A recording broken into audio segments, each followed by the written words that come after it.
Okay, so it says we're live.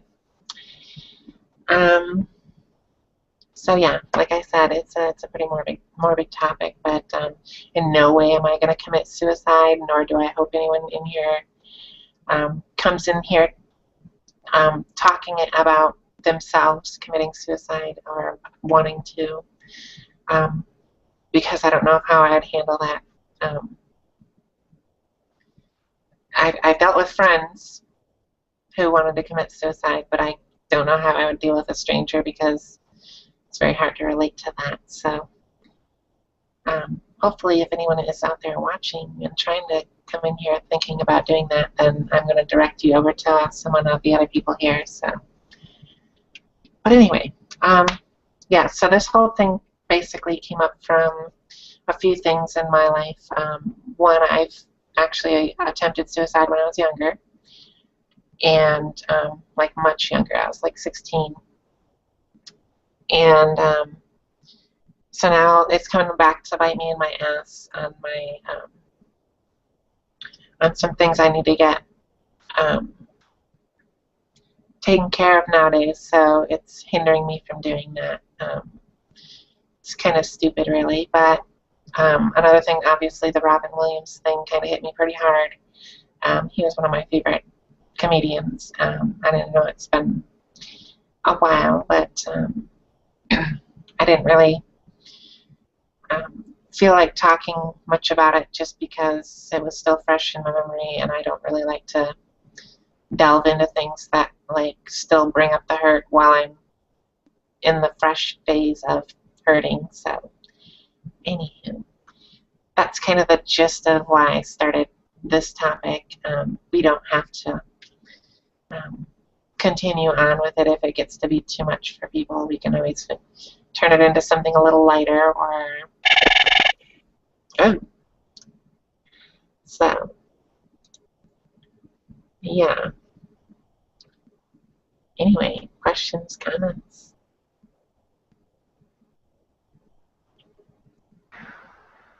So, where's the coffee and the donuts? Coffee and donuts. I've got beer and e-cigarettes. I don't have. Sorry, I'm unprepared for such a request. So I don't think we've met before. Oh, there they go. They left. Oh well. Yeah. I just figured out they're on air. So I'm going to select the question, or rather the statement. Hi. Good response. Awesome. Thank you. I don't know where that came from because it says we have 0 viewers, so I don't know. Whatever. If you wanna, if you know anyone who might want to join the hangout, you can go ahead and invite them because it's. I tried to invite public, but it wouldn't let me for some reason. So I wonder if it'll let me now. Oh yeah. You can only invite so many people initially. Okay. So like normally what I do is I invite like one person, and then I start inviting other circles after that when I Okay. do a hangout like this.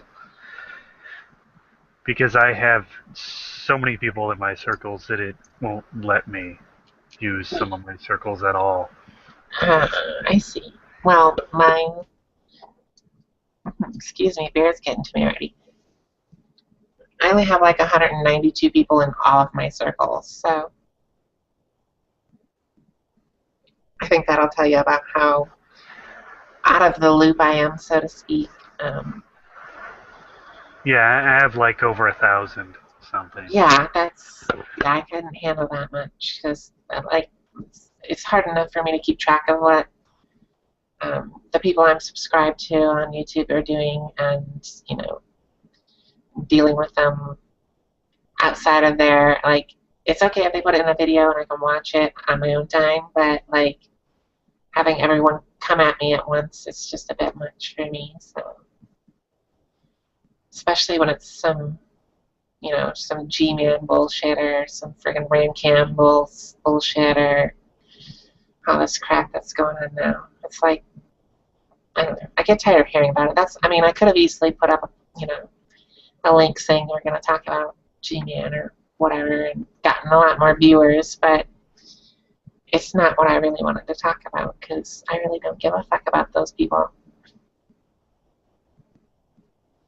Yeah, the whole supposed debate community on here kind of gets boring.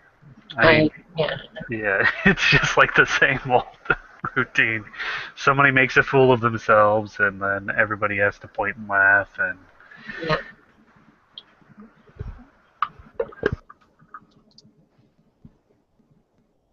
So is this a subject that has, affected you at all, or is it just something you're like, oh, well, hang out, let's join, kind of thing? no, actually, I've experienced NDE before. That was years back, and I kind of changed direction from then. Back then, I had a lot of depression, and I just got over it through probably the worst way possible. I'm sure a lot of people end up actually ending their lives the way I got over it, but I got over it by just roughing it out and going through really, really rough times. So I just came to terms with how shitty things can be. Yes, yeah, it's kind of how it goes in life. I mean, I eventually reached the point where if things, what a lot of people complain about or get depressed about to me, I kind of go into like the comedian mode. So the way I see it is like the comedian. So I just think it's all basically a joke. And I've said my final words will be, "It's all a joke." So. Well, say something else because I don't want this to be like your last. Yeah. No, it won't be my last. That's just what I'll say. And look, the bear is back. Yay! And hello, Shara. How are you doing tonight? Hey Jen, it's been like forever. I was actually thinking about you like 2 days ago. Oh, I was really? gonna ask, but the words just never came out of my mouth. Good things or bad things? Good things, like how you were and like where you disappeared to. Yeah, I had to take a break from the whole Google Plus YouTube thing because I was just Yeah, I was just telling him that I was getting a little overwhelmed with what I had on my plate, let alone all the drama that was going on. So I was just kind of staying away from it and right. letting it boil down. So, but yeah, so how have you been? Working at SeaWorld, working out and saving up money to get a motorcycle and learning a new language. Hmm. Yeah. Now, when you say SeaWorld, are you talking about the one in Orlando or San Yeah, the one Diego? in Orlando, but I'm not an animal trainer. I deal Mhm. with the guests. So Very I'm the cool. one that sells the tickets. And I was actually just there probably like maybe I'd say about 6 months ago. oh, yeah, no, I I just started went. in May. Oh, okay. So yeah, I went to see you. But yeah, it was fun. I got to see the penguins, which is the only reason why I went there. I adore penguins. So my husband took me there. His idea, which didn't pan out, was to propose to me there, but he ended up doing it on the drive back. Oh, wow. So, but yeah, it was the problem with it was that it was too crowded and the line Yeah. was so long and there's so many people in there. It was just not a Yeah, good it's time to relatively propose. So new. yeah, Yeah, so the he just music decided to is wait. really packed. But yeah, at least, like, it doesn't matter where he does it, you know? Yeah, Like, exactly. As long as yeah, as long as he did it. yeah. So yeah, that was. I was gonna say, what context were you thinking of, Jennifer? But then the conversation. Oh yeah, yeah. It's very rare that I just pop into someone's head. I'm usually kind of like I don't know. I kind of hide in the shadows. I lurk in the night. I don't usually pop into people's heads for no reason. Like, what was it that made you think of me? Like literally it's just I guess I've been seeing less and less people that I know on Hangouts, and then like you came up in Oh, my head. Like, I wonder how Jennifer's doing. And then I went on about thinking about what kind of motorcycle gear I should get. So it was like my mind was just going a million miles an hour. But you did come up, and I do remember thinking about you. well, thank you. That's Yeah. appreciative. I can't. I gotta be honest. Even though I was away from YouTube and away from Google Plus, I still thought about all y'all too. So it was again kind of a passing thing. Like, gee, I wonder what drama's going on right now. Oh no, never mind. I don't want to think about that. And then I'd go back to doing my daily stuff. You know? Yep. So, what about you? Have you had any? I know it's a morbid subject, but any thoughts about suicide, death? Not doesn't necessarily have to be doom and gloom stuff, but Mm-hmm. The other week actually, um, the relationship I have with my parents, especially my dad, is so bad. We had an argument, and I walked out of the house with, those glass vegetables people have on their tables. yeah, I had like a blunt, like a tomato one. It was round, and I was just like carrying it with me, and I went walking for 3 hours, just trying to like cleanse my head out of like these like bad thoughts that I was having. walking with a glass tomato. I've never tried that approach. I mean, it was like it was that night, so like it was just a round, hard object that I was walking around. Yeah, But I went pretty far, and I also walked barefoot too because I just needed to get out of the house. Like after that argument, I just like ran out. yeah, I get it.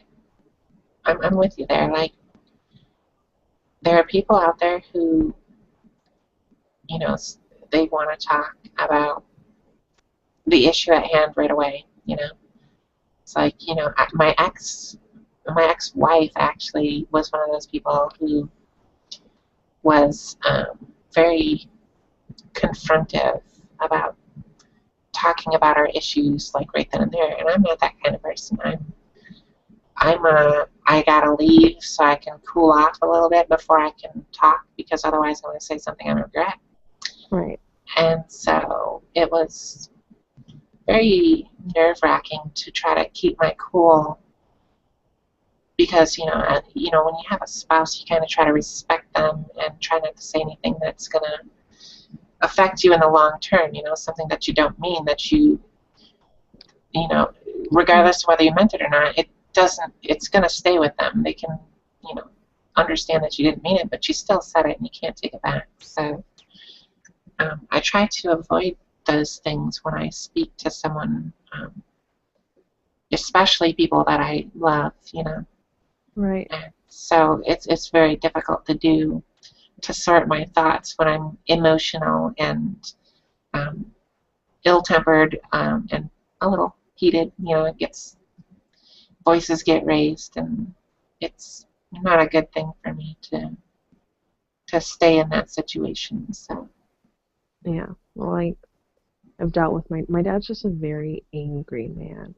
Like, that's just how he is. And I feel bad for my mom because they're not even supposed to be together. They're only together because they had my brother. And I even remembered when I was 6, my mom told me and my sister she wanted a divorce. And that was 13 years ago. And to this day, they still argue every day. And I just found out that my dad is cheating on my mom. And my mom knows that too.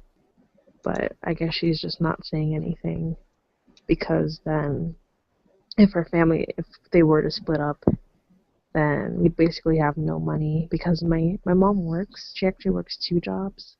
But my dad's the one that kind of sets everything up in a way.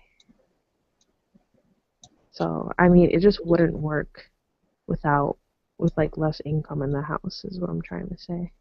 So I don't know what the reasoning is, but my mom's still with him. And I don't know if once my sister goes into college that they're going to split up. But yeah,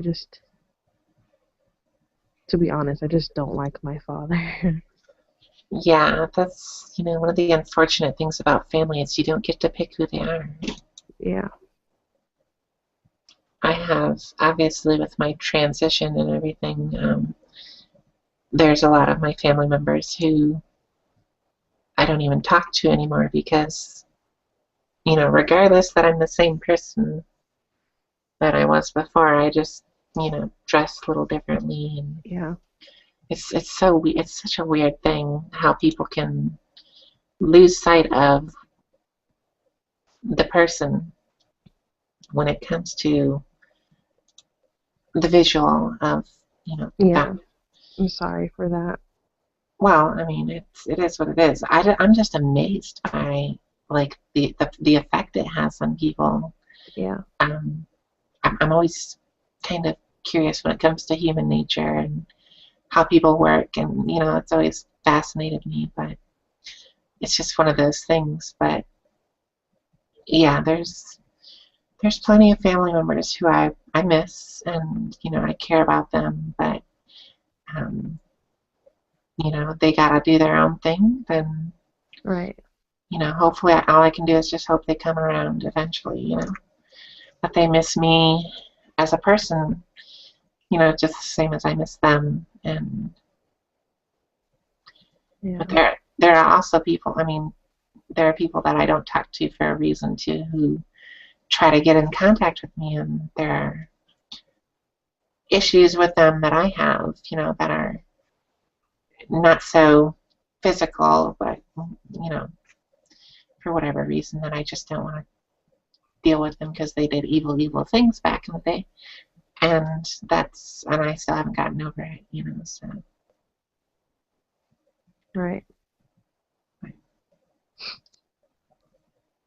so I'm with you there. And it's unfortunate, especially with someone as close as your father. Yeah, And it's a little different when you say, well, my third cousin removed. It's, yeah. So my plans. I've been applying to more jobs. Um, I I'm a seasonal employee for SeaWorld, so my termination day is November 1st. So I've been applying to more jobs, and I applied to a full-time job, or I'm applying to full-time jobs, and then I'm going to take my college classes online so that I can focus on getting the hell out of this house. yeah, that's probably for the best. Yeah, I mean, there would have to be. I'm gonna hope that I'm not gonna assume anything, but I'm gonna hope that it hasn't gotten like physically violent. And I'm not saying that physical violence is, worse than mental abuse or anything like that, but um, the added. So I'm hoping it hasn't gone there, but it's always best to get your way, get out of those situations as quickly as you can. yeah. It did. I actually stopped it. 2 years ago when I was 17, Child Protective Services came to my house because of the physical violence. And then the story I just told you about that happened a week ago, he Mhm. put his, I was talking, and he put his hand on my face, and he pushed my head back, and he said, "If you keep talking, I'm gonna break your face." And then he walked off.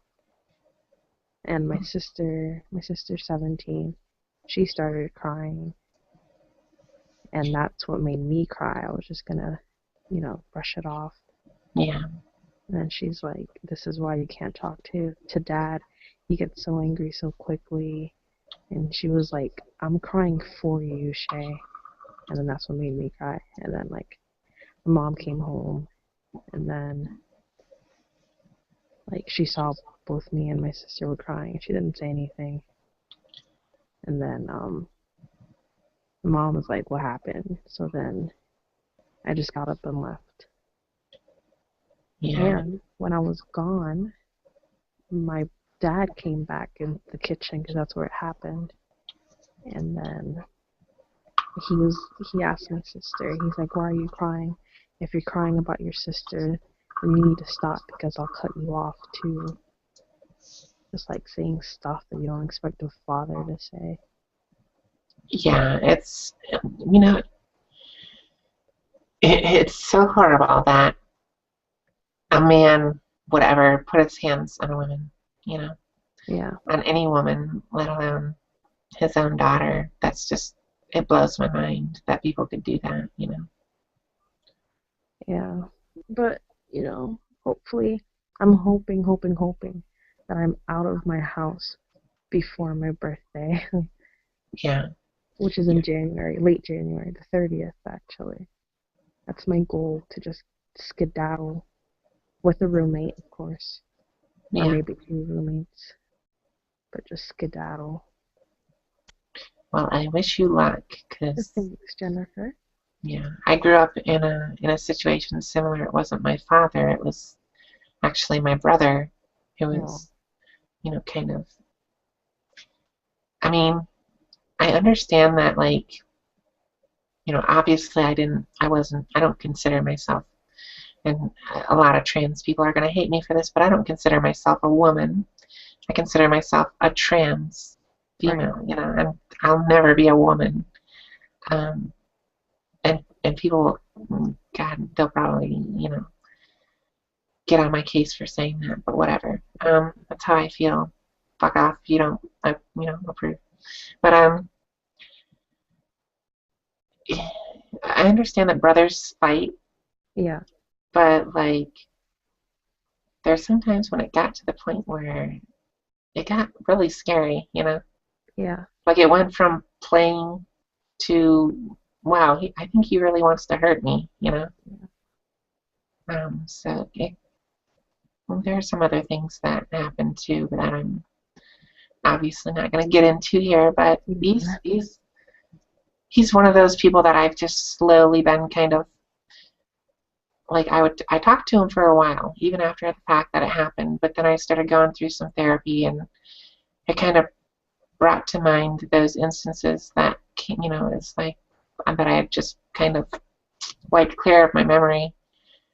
Um, and they all came back, and I was like, that was pretty fucked up of him to do, and yeah, so then I started to hold a grudge against him, which for if he's looking at it from his view, he probably has no clue why the hell I'm not talking to him.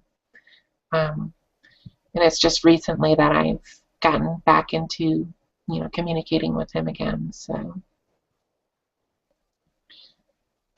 but yeah, it's weird, kind of something that happened when I was so young to just now, like probably 2, 3 years ago, maybe just start saying, "Wow, that was messed up," and yeah, kind of grieving about it, yeah, because your rational mind wants to say, like, oh, that was like 20 years ago. What the hell are you doing? But your body needs that process that it goes through in order to get right with itself. So whether it be at the time or 20 years from then. So, but yeah, I'm with you there on the whole wanting to get out. I think that's a good move. Just my yeah. opinion, though.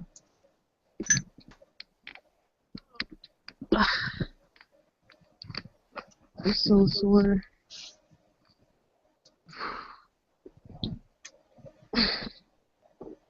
My muscles. What Go to did you? work tomorrow. Oh, I anteed up my workout regimen. I So, don't know. yeah, But you got to change it up for your body to go over that plateau. yeah, which is what I'm experiencing. So, Yeah. Yeah, I haven't. I'm sore too, but not from working out. it's one of those things where you just kind of work yourself mentally so much that your whole body just kind of feels sapped of energy and achy, you know. Yeah. So, like, I've been dealing with a lot of things going on. Like I said, with that, that issue, the issues of my past coming back to bite me in the ass, and something pretty major that, is really affecting my life right now. And so I've got that, that stress going, and then I had my therapy session today, and it seemed like my therapist, she just kicked my ass mentally. Like, Yeah. it got to the point where I felt like I could say and do no right with her, and like I was in the wrong for not being able to adjust my thinking the way she wanted me to. Really? Yeah, it got. I mean, it's how I perceived it. It may not have been. That way. Yeah, I mean, I don't think her intentions were that, but Yeah. it just. I was very defensive today, and I was defensive last week too, but not as much as today.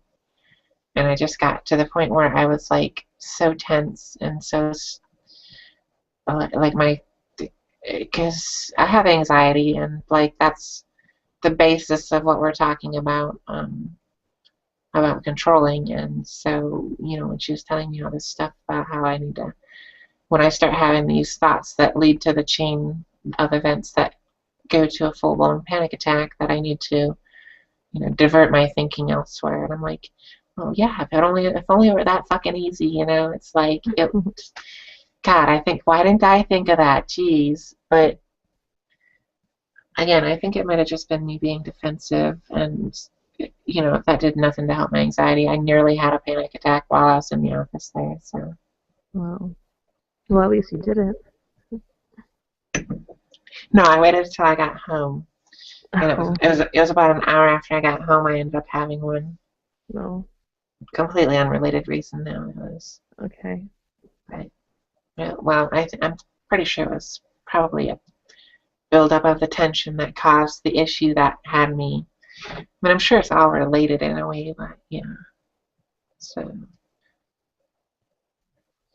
and me, I'm the stupid one that doesn't like medications, so I'm like, yeah, screw the pills, But when I have those bad ones, I'm like, damn it, where's my lorazepam? I need it. Give it to me now. Right.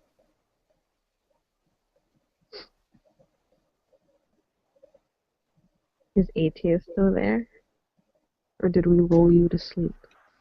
Nope, I'm not here anymore. I left. Okay. Awesome. So just the two of us. Let's see here. Excuse me. For some reason, the link isn't working. I love that nail polish. Oh yeah, it's little purple sparkles. I like it too. Alright, let's see here.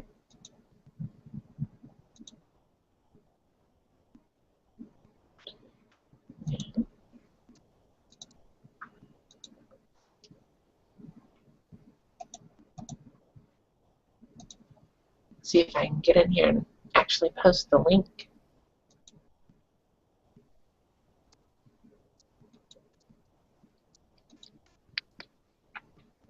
John Charleson says, "Can you add me?" The answer is no. Who did? Is there a reason why you don't want to add him? Don't know who he is.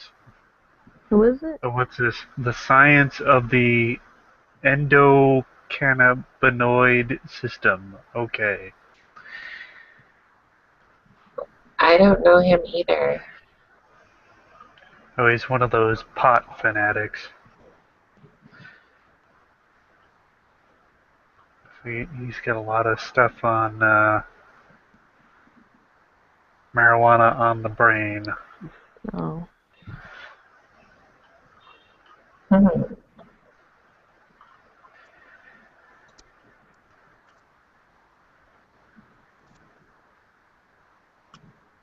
Is he pro or con marijuana? Oh, very pro. Very, very pro. Okay. I have nothing. I have no issues with marijuana. Just not for me. Well, that's what I say too. I'm not opposed to people using it recreationally for themselves, but when it becomes a problem for me, then it becomes a problem. So, Yeah, I imagine it'll be similar to, oops, to drinking and driving. no, Muhammad, 9-year-old girls are not going to have sex in this live hangout. Sorry. What? You should look at the Q&A. Oh, I wish I could see it. Um, do you practice sex with me? What the fuck?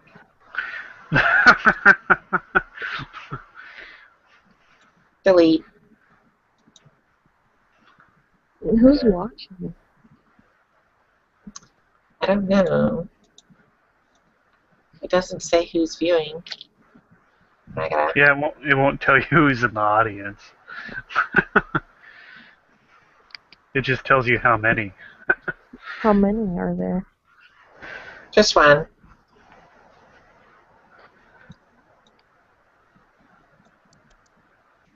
Alright, let's see if I can figure this out. Alright.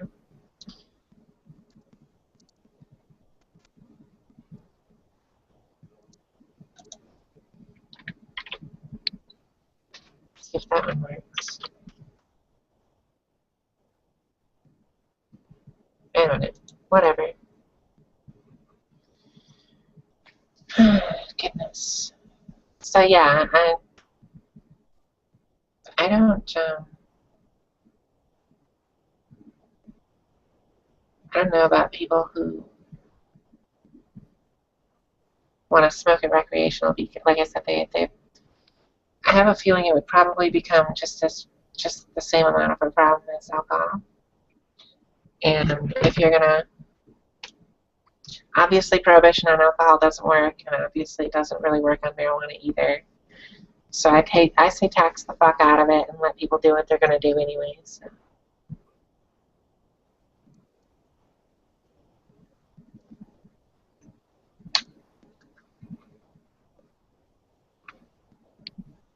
Okay. So yeah, the Q&A, that's an interesting thing.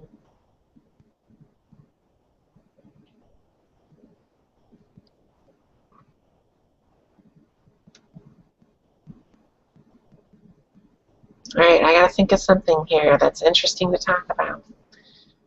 We're having dead air here.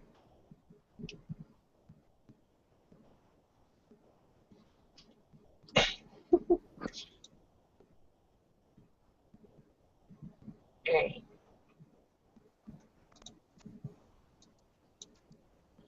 What is draw? Draw not supported on this user's platform. What does that mean?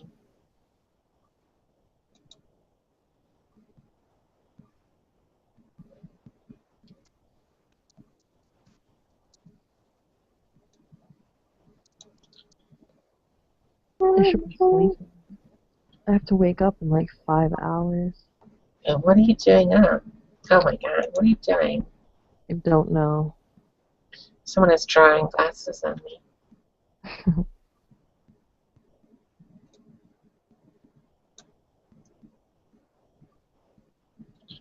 Where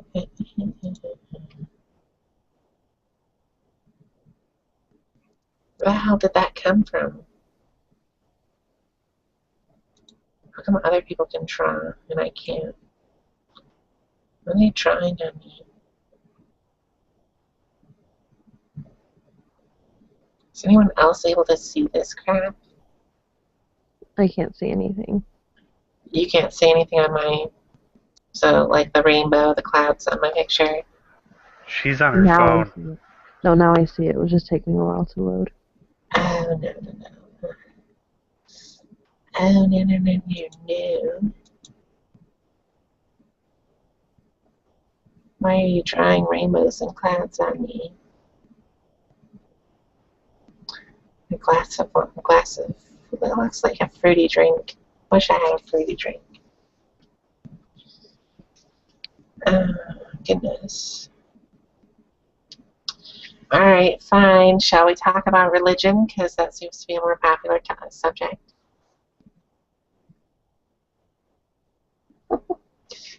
Are you having too much fun of drawing on me?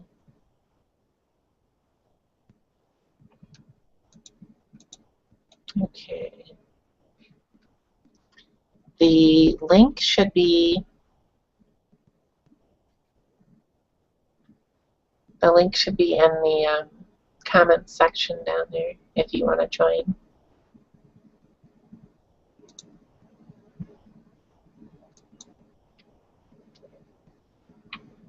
I know that the link works.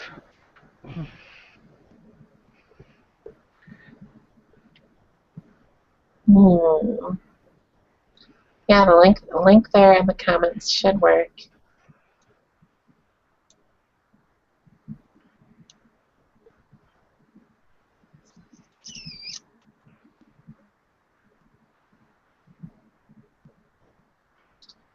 All right.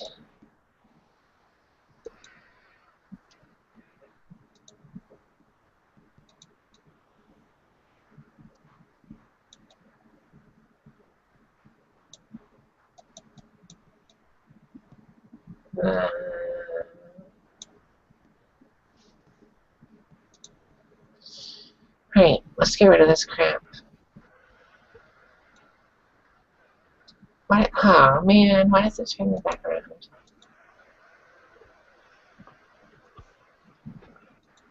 I hate this. Why do you do this to me?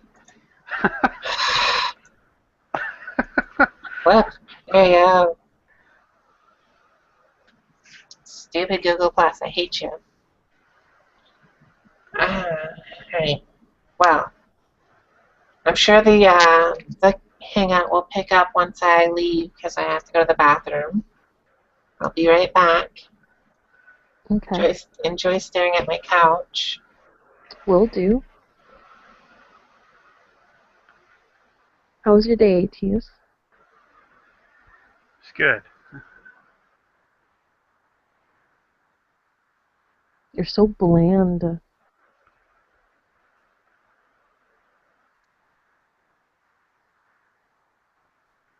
Uh-huh. What did you do? I didn't do very much.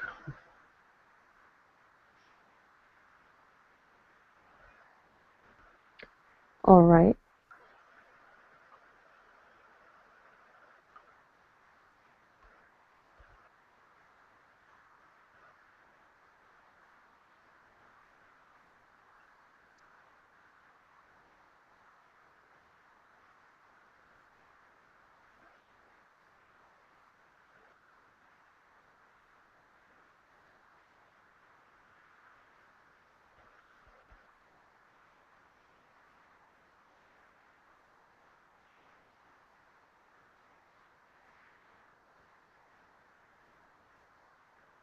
Yeah, I don't have a whole lot of domestic issues going on in my life currently, so things are No pretty girl. stable for me. No girl to mess with your head. No. Or boy, I don't know how you roll.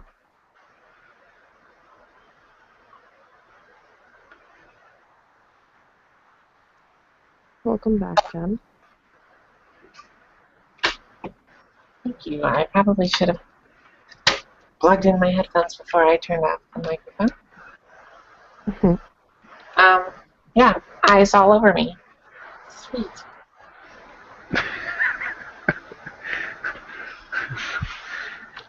Like just be like,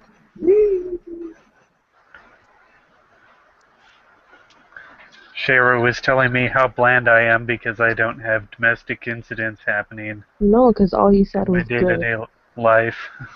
And then you didn't explain. So I was like, okay, he had a good day. All right. Well, I did go out and I had some Thai food. I'm That's not good. very creative with my Thai food. Also, I pretty much always have chicken pad Thai, so Is that like chicken pot pie? yeah, that's pretty much what it is, the Southeast Asian kind. Oh, It involves peanuts, noodles, and chicken. I like peanuts. I find Mexican food and Asian food to be quite similar in the fact that they all have basically the same core ingredients and they're just arranged in different ways to make it a new dish. Oh, you mean like uh, they're different, but they're the same in that they just switch it up with the ingredients, Yeah, basically. it's like the same core ingredients. Like you'll have a different type of noodle, peanuts, vegetables. And then like a meat. It's the same thing. Like Well, that's what I like about Mexican food and Asian food is I can pretty much throw together the same 3 to 5 things. yeah, A full meal. it's like lettuce, tomato, beans, meat, tortilla. You're good. Tortilla cheese. You're good. And then if you keep it flat and you put two tortillas in over top of both of it, it's a quesadilla or not a quesadilla, but what is that called? No, yeah, quesadilla. If it's just cheese, it's like a cheese quesadilla or whatever. Yeah, you know what I mean. And then if you like fold the tortilla up, then it's a soft taco. If you deep fry the tortilla and put stuff in it, and then it's a hard shell taco. If you wrap it up and you close the ends off, then it's a burrito, and it's just I don't know, it's just crazy to me how they all taste the same to me. I don't dare eat at Taco Bell anymore either. I call Taco Bell its original name, Sugar Bell. So welcome to Sugar. Sugar Bell. It used to be a drive-through burger place, and then they started selling tacos. That was the beginning of Taco Bell. Interesting. Yeah, it was kind of unique to them in that they were just like any number of other drive-through places in America. But then they started selling tacos on top of the burgers. And then they eventually changed their name from Sugar Bell to Taco Bell. Hmm.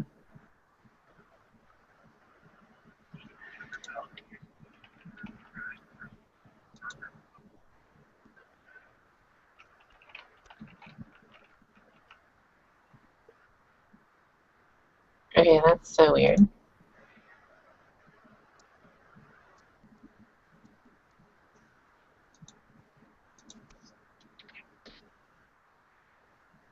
I'll post the link on Yahoo too, or not Yahoo, but YouTube.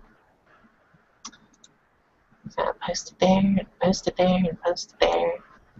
Okay, I think I've covered all my damn bases here. Let's see if we get some more people joining and some more viewers. Why do people let their liquor age? Does it make it more potent or something? Or not potent, but more... Does it ferment more or something? Like, I don't understand. Well, fermentation only has to do with the amount or the time that it's allowed to ferment is with the yeast in it or um, the stuff that actually creates the alcohol. So the longer you let it ferment, the more alcohol it's going to have in it. But like letting it age is what's known as steeping. Like you would steep your tea. it's kind of the same with alcohol. Most people just know it as aging your wine or aging your whiskey or whatever. But yeah, that's basically depending on how you age it. Like in the bottle, they have these, in the bottle of wine, they have like these things. I can't remember what them. Some of them are like the tannins and stuff like that are inside of that, like develop with age. They like mature and it changes the flavor of the wine. And the same thing when you open it, you're supposed to let it sit for a while, and it's this whole big stupid thing. I buy a cheap $10 bottle of wine. I pop the cork, I pour it right in the glass, and suck on that stuff. So I care less.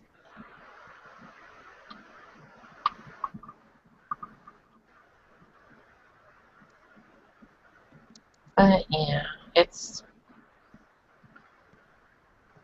I actually used to brew my own beer. Really? Yeah, that was probably about, it was back when I was like 22, 23 years old. It's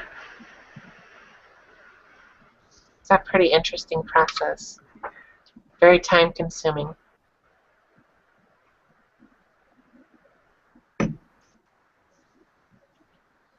So you're always checking temperatures.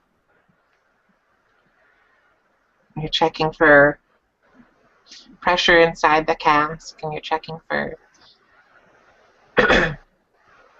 how much is what the levels are, and making sure that there's not too much crud falling to the bottom. And it's just, more trouble than it's worth. I'd rather just go buy it. It did taste good though. That's one thing.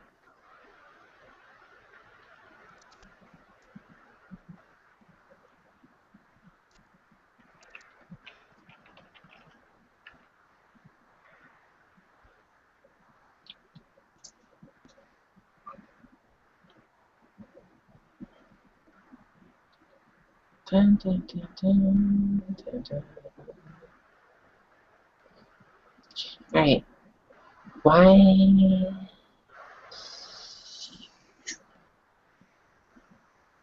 I swear, I have like the most boring hangouts. I can never keep them going. 5 minutes. I'm good for 5 minutes. I'm like the 16-year-old virgin male. I'm good for like 2 to 5 minutes. I'll try inviting people in here. I'm just not Well, talking much because I'm about to fall asleep. You wanted to talk about religion. The latest retarded leader of the NOI decided to beat a child while on the air. Yeah, I have I have seen that. And I heard that it was while G-Man was on the phone with him. Yeah, it was. It was while G-Man. It was while he was on the phone with him. It was. Okay, so here's what I heard is that Matthew 4:19, I believe that's who it was, that said after the fact G-Man was in a call with him and said that G-Man was laughing at him, laughing at the fact that he got the guy so mad that he beat his daughter. I was like, That was his daughter? are you freaking kidding me? That's so dumb. Like, oh my God, G-Man, it's a new low. Not surprised, but it's a new low for him. Well, no. What Gary has said is he wasn't he was on the phone. He wasn't watching what was going on, so he didn't really know what exactly was going on. But he figured it out afterwards, and he did comment on it, and he has shown disapproval of it. So Yeah, by comparing it to abortion. I don't get that one, but whatever. Yeah, I don't know. It's the fact that I know it's hearsay, but if he really did like laugh at the fact that he got the guy so mad that he hit his daughter or his kid or whatever, that's kind of disgusting.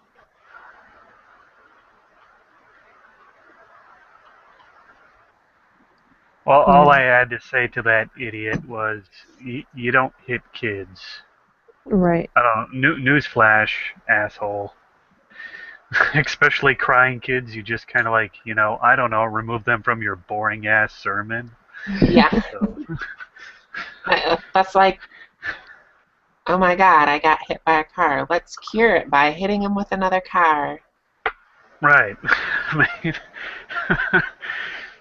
If we hit it with a car enough times, then it'll solve all the problems.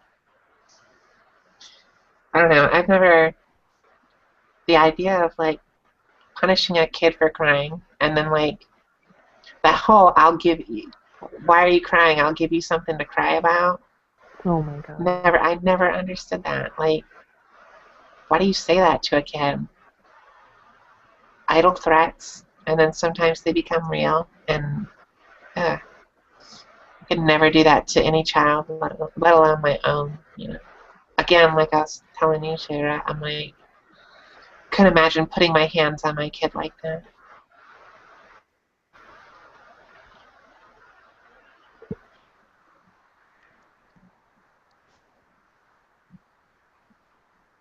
So can I change the name of the hangout right now to like yes, I think you can. to stupid things Christians do? Have you seen the GIF or the GIF, whatever it's called, of some person putting a strawberry in front of a cat? And the cat sniffs it, and I guess he gets pissed off and just like knocks the strawberry off the person's hand. I have Cat's not like, seen it. that's not delicious. That's disgusting. Squid posted it 9 hours ago. It's hilarious. Excuse me. Squid posts a lot of stuff. Of Yeah. course, I've got a lot of people that he just posted some bigoted family. He's commenting on something here. Oh, that's the one with the YouTube video of a gay guy being disowned by his parents after his mom or his aunt, like, beat him up. And, like, I was hearing everything, and his dad called him a queer.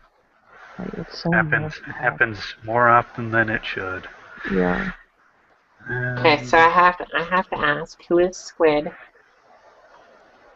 Who is Squid? He's a guy with like a mafia car. What? Who hangs out on the internet all the time. Okay. He's got kids. He lives somewhere in like the Midwest, I think. So. But that is his screen name, Squid? Squid Jones. Yeah, it's Squid Jones. No, he lives in Texas. Sorry. That's right. Okay. I forget. I think he was from the Midwest, though. I just want to check him out, because... Oh, there it is. I see the picture. The cat's like, that's... sticking a strawberry, and the cat's made the cat's like, that's not good. Alright. Well, strawberries are acidic, and they're not very tasty to cats. Really? Yeah. Oh, I force feed my cat. They don't like fruit. Is that bad that I force feed my cat? Yes. They like meat. Cats are carnivores. I know they are, but like there was a Cheerio and I had a Chipotle like chip and like he sniffed it and then didn't like it. So like I forced the Cheerio in his mouth. Because he was annoying me. He wouldn't eat his food because he wanted my Cheerios, or maybe he wanted my milk. And so then he just kept like meowing next to me. I was like, dude, like fuck off. So then I gave him a Cheerio, and he didn't like it. Of course not.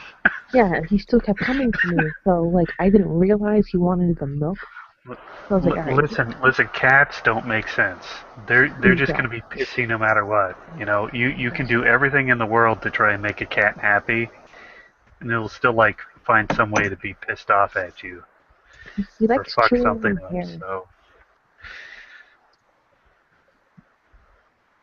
I don't know. you'll buy your cat a brand new toy, and you'll be like, this is a really awesome toy. You'll buy your cat everything it needs, you know, scratching post and everything. Then it'll choose to like scratch up like your shoes or something. So Yeah, my mom told me to buy him a cat bed, and I told her no, because he sleeps on the floor. Sometimes he sleeps on underneath the couch. Sometimes he sleeps in the dog cage. Like he's never in one spot when he's sleeping, except under the couch. That's where he likes. Yeah, my cat would you'd buy the little mice so it can, you know, like bat him around and stuff. And the thing that I actually played with, it would tip the garbage can over, like my mom's garbage can, and like play with her crumpled up cigarette packs. Wow. So it'd be like these crumpled up cigarette packs all over the floor, under the couch, under the chairs, and the mice would not get touched.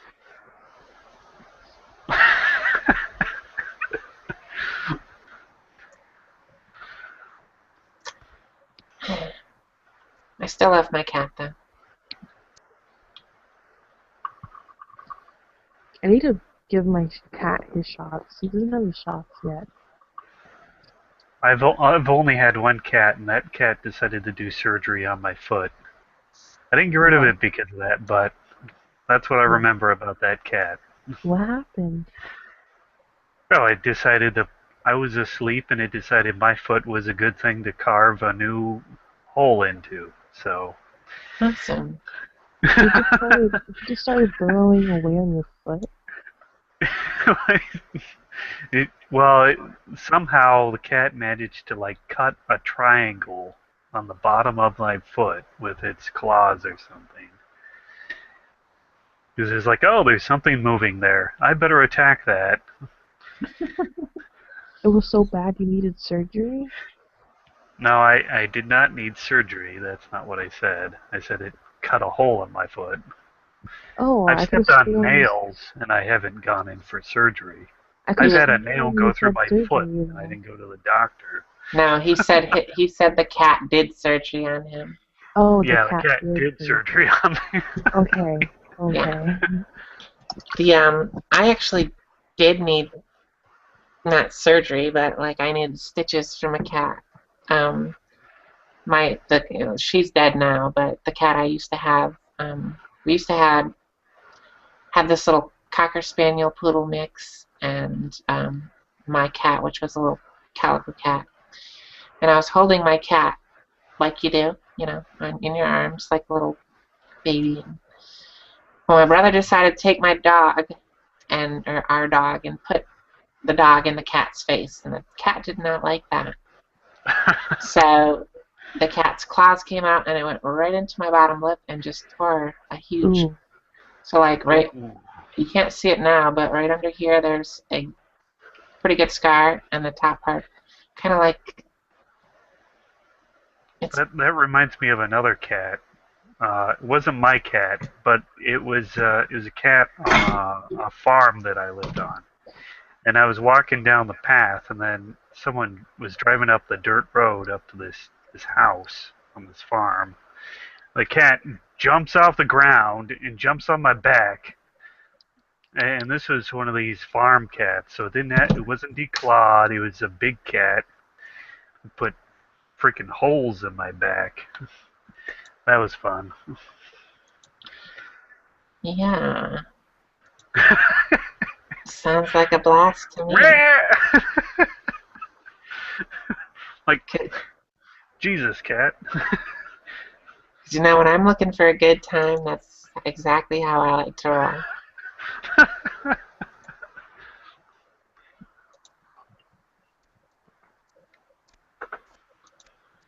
Um, I did copy the link from the URL. Another thing I remember of this farm, they used to breed golden retrievers there.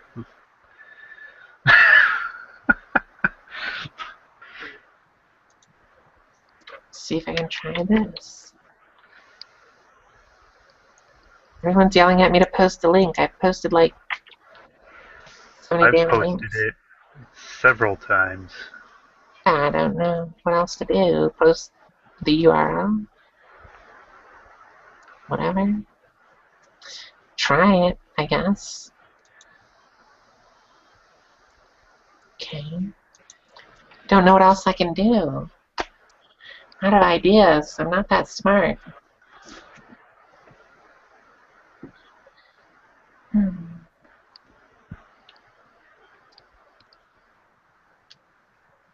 See, I'm a bit ADHD, so every time I look at my shirt in the computer, I'm like, ooh, squirrel.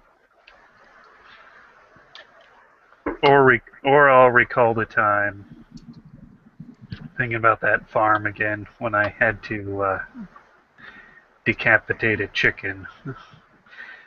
That was fun. They do run around in circles. We had a special caged off area for them that had a stump.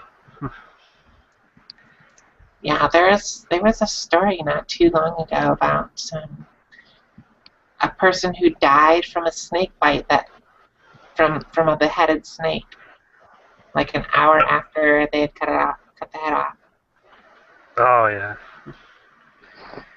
So, I mean, that was something I had heard back in the day that, even after you cut a snake's head off, that they're still poisonous and venomous, and they can still move around and do their thing.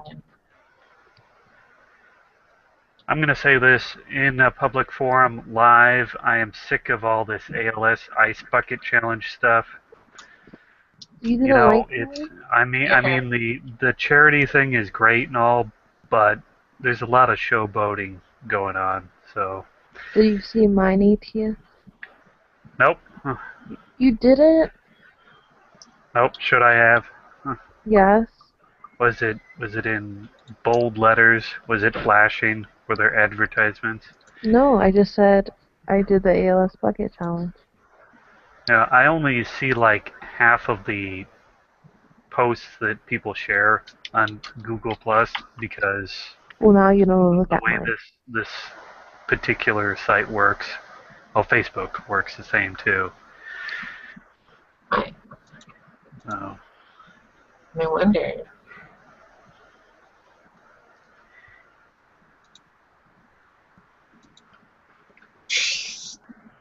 Are you gonna watch it? So stupid. You're Probably not. Man. Hey, who we got here? Hello, John. Hello, how are you? Wonderful, and yourself? I'm doing well, thank you. So, we're kind of not really talking about the subject, but if you want to join and add anything to our little conversation here, you're free to. I would love to, actually. One thing I would just like to point out is just from a different point of view, maybe perhaps a different perspective. Most people are afraid of things that they don't know. And one thing that's intriguing is this is, something that we can validate all throughout the historical aspects of life. And I guess there's always a certain amount of question when we're dealt with scenarios or questions that we don't have the answers to. So then oftentimes we would take over and our own thoughts would be the conclusion of what that would be, which would promote fear or anxiety or sadness or happiness or whatever that may be. But ultimately it's only through experience that we can truly understand different things. And just because we don't understand something doesn't mean that it's good nor bad nor evil nor anything. It's uncategorical. But one thing I know as a researcher is that if I take a log, a piece of wood, and I place it into a fire, it will dissipate in the air. And if we take a look at some of the sayings like nothing is created and cannot be destroyed, or matter is not created and can't be destroyed, it only transforms. Well, that piece of log goes from that piece of wood, dissipates in the air into our atmosphere, into very minute particles in which we cannot see although we do know they exist. So it's intriguing that some of the things that we don't know that is all around us, if we take a look historically, we could probably get great insight into some of these questions and some of these misunderstandings or perhaps confusions or not knowings that happen in life. I just thought I'd throw that in there just real quick.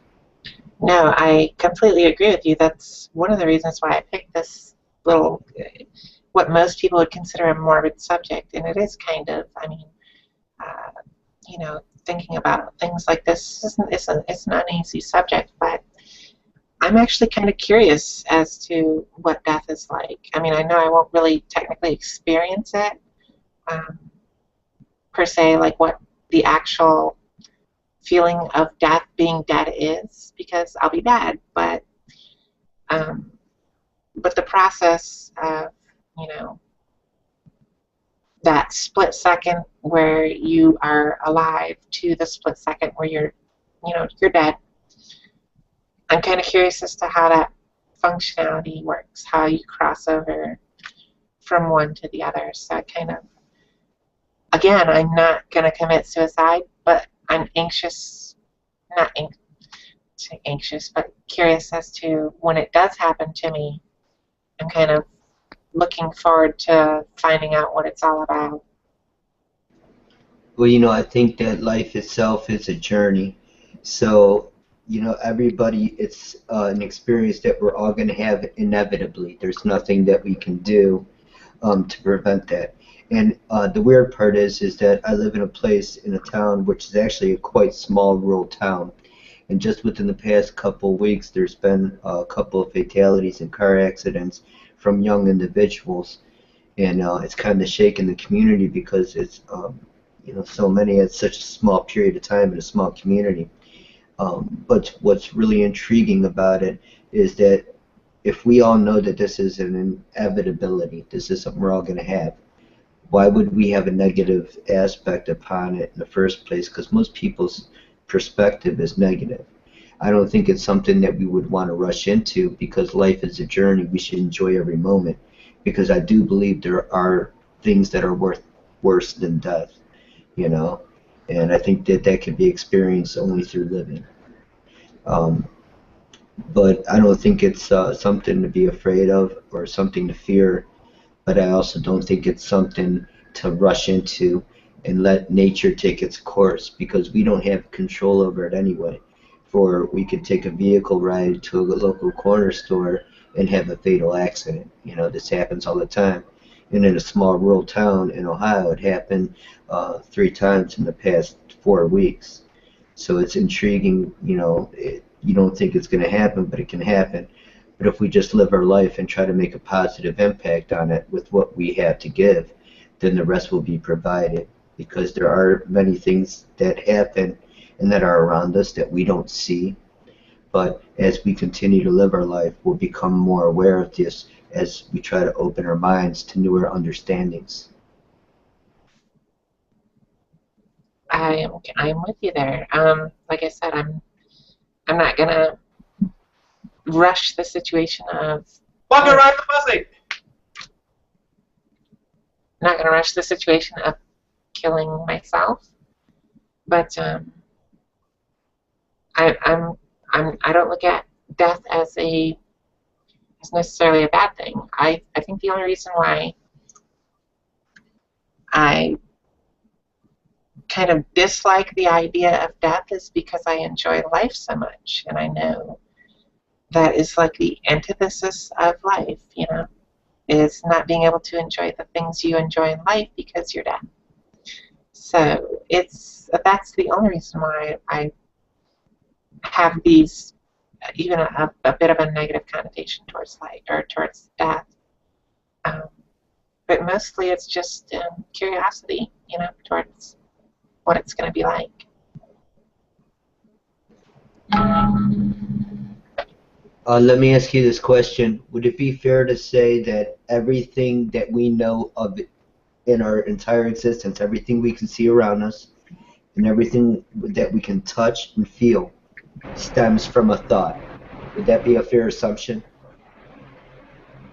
That everything that we can touch or feel stems from a thought? Yes. In other words, like I have a table in front of me, a desk, and I'm looking at you through this camera, which was created by a thought. Somebody who created it off of their mindset, and then they implemented action to make it manifest. Everything in the world, the TV that I view, the speakers that I hear, and the headphones on my head, everything in creation stems from a thought. Would that be fair? Everything in creation, if you're talking about all things that are created, stem from a thought? Possibly. I can't really, I mean, I can think of some certain things that we have stumbled upon by accident, not necessarily that specific thought of creating it in mind. Like, like, I can't remember what it was, but I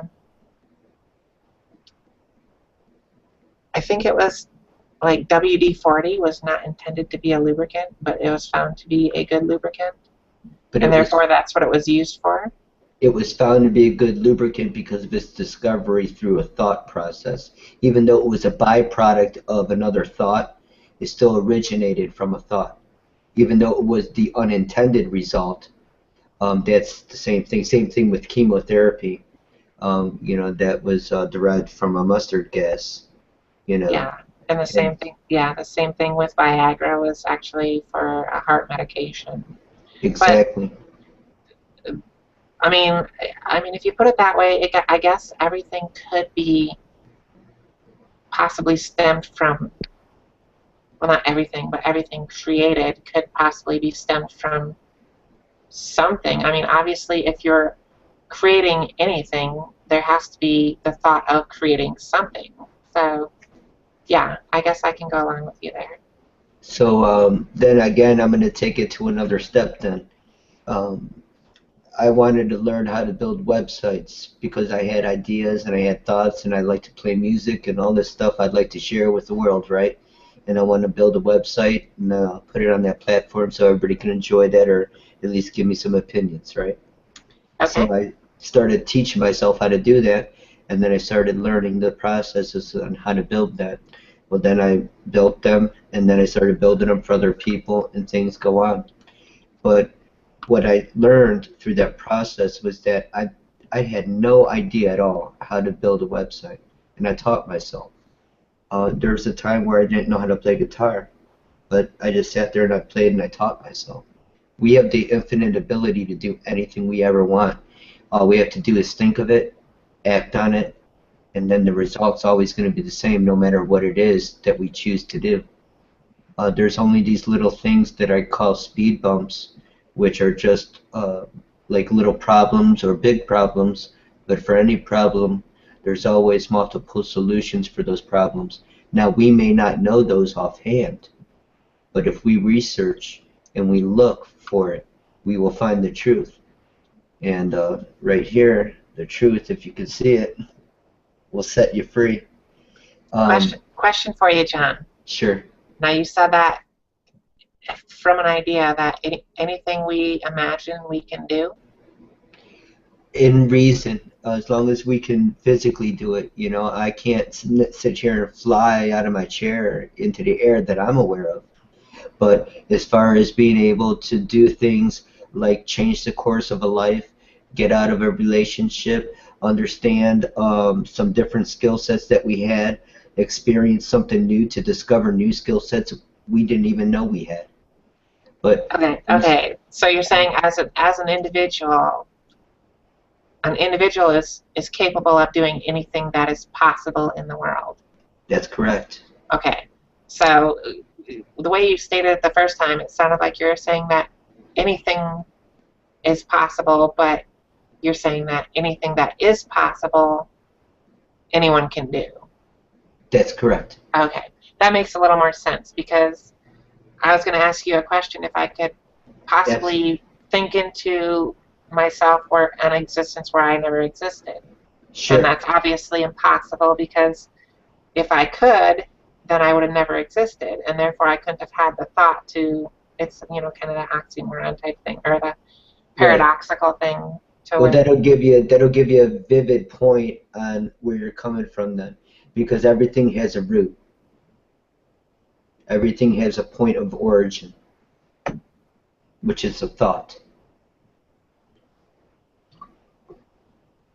But what was your question that you had? Well, I mean, if we go back to that, I mean, if you're thinking indirect thoughts, yeah, like I mean, that's being very vague though. Like I was an unwanted child. I was not conceived through the want for a child. Right. When my parents were having sex, they were not thinking of conceiving. Mhm. Right. So yeah, the thought of enjoying sexual relations was what the thought was. It was not of like, let's create a baby. Right. But here's something I'm going to interject real quick. No, go Your ahead. your birth would not have happened if it wasn't something for you to give to this world. For this exact moment in time, right now, is a point in which could change one person, two people, 300, 500. It can be exponentially whatever, we could never know. But point is you're doing something right now which is changing and impacting potentially the lives of other people, which is in essence benefit. So if you ask your question, it doesn't matter the reason for the intercourse at the time, but it matters for whom you are. Because as we learn and grow and research, you didn't get to this point because somebody trained you. You got here because of your own knowledge. I don't necessarily agree with you when you say that it will benefit, because there are also impacts that happen that don't necessarily benefit anyone. In What fact, they kind can also harm. what kind of impacts would be harmful? Like there's a, I can't remember, there's an episode of South Park that kind of played off of it, but it's a true thing about a book that influenced someone to assassinate the president or attempt an assassination on the president. And I I can't don't know. remember what it was. But Can, basically this guy read the book, and for some reason he had, from that book, his thought was to kill the president. And so the original thought was to write a book, and the influence that that book had, or that thought had, was not necessarily a positive one from the president's perspective, obviously.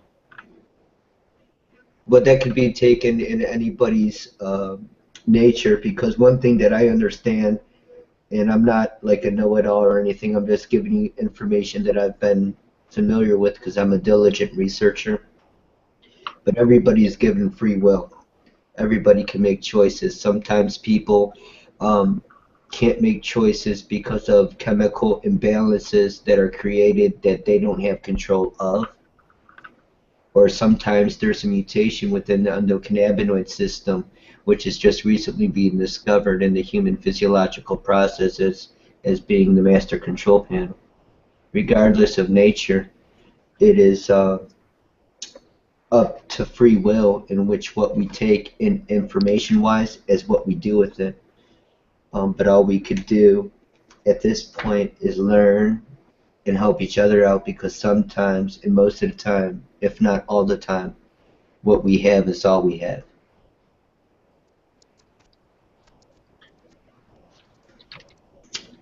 Sure, I can agree with that. Why not?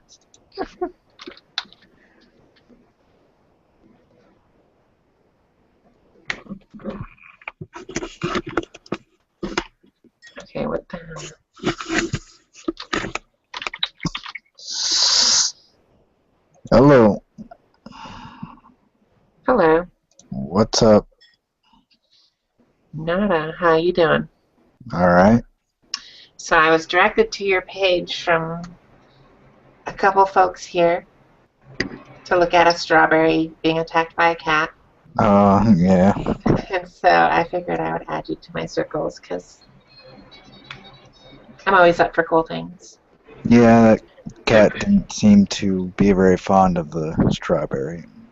Yeah, I get it. I'm not very fond of strawberries either. I mean, I do eat them, but I try to. I'm more of a blueberry person myself. Yeah, they're not my favorite, but I don't know. I think that cat maybe went a little overboard. I don't think that was necessary. Anyways, what are we talking about? Death? Suicide? Yeah, kind of, sort of. It's kind of all over the place right now. Hmm. Okay. So, whatever you want to interject, you can feel free to. Um, I don't know. Death. What do I think about death? I don't really. I'm not afraid of death.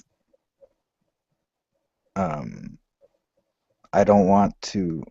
I'm afraid of living a shitty life, and I'm afraid of living um not being satisfied with my life. But I'm not afraid of death or what would happen after death. I don't have see any reason to think that anything happens when you die. So it's not really something that really worries me. Good. I don't think it should worry. I don't think it should worry people. Yeah. Excuse me.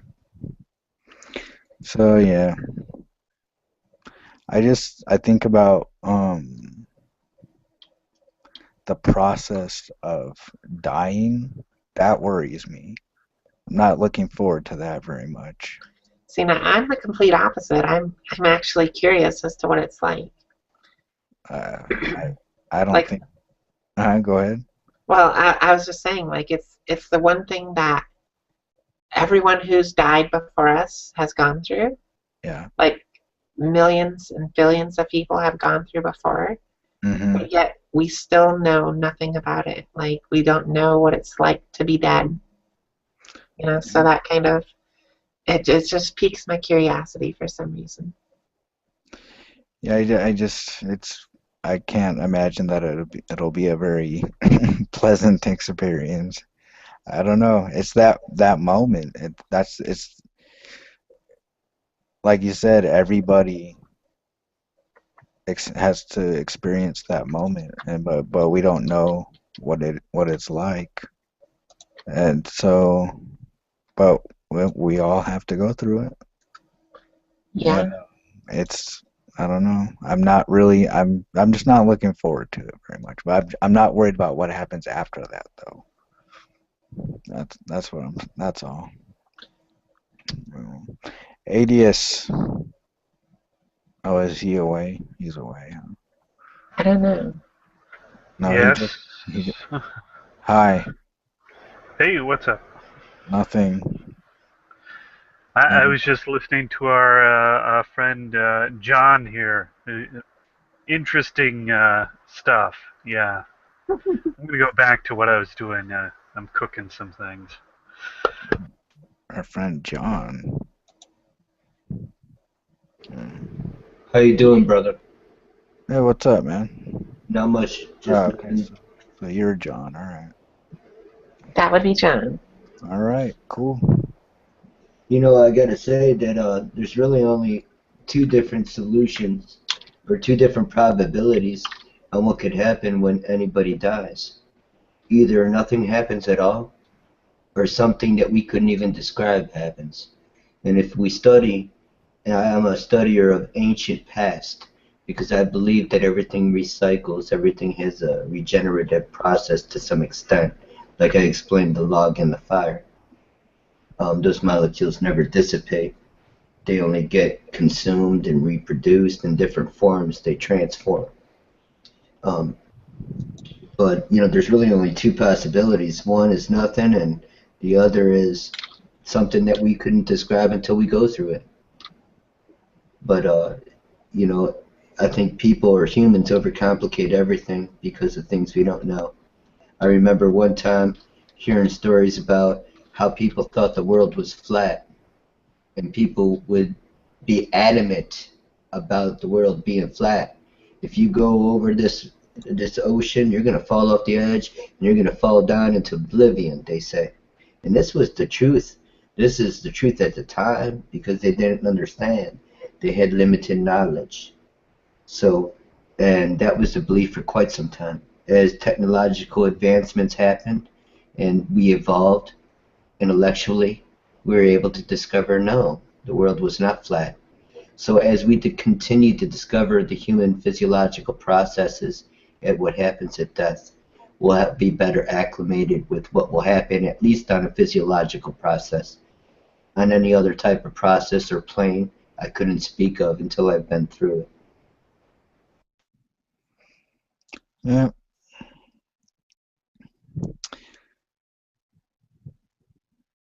I don't really have anything to add to that. Well, Jennifer Borden, well, what do you think? What do you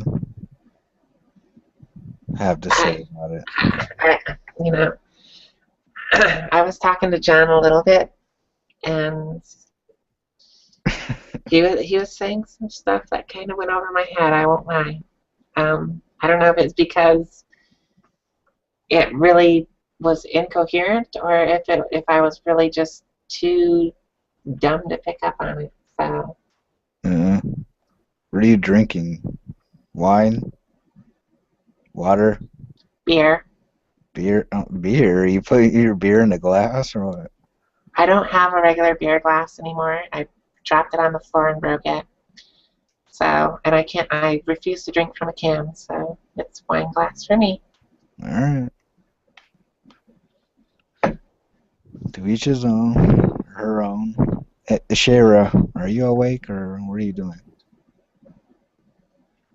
I know she was supposed to have gone to bed a while ago, so Oh. she might be sleeping right now. All right. Oh yeah, I mean, I don't know. Suicide. What about suicide? I don't know. Not a couple of people have committed suicide. I get it's not. I don't know. That's pretty stupid thing to do, I guess. I mean, I'm not gonna lie. I don't think it's uncommon for people to contemplate it.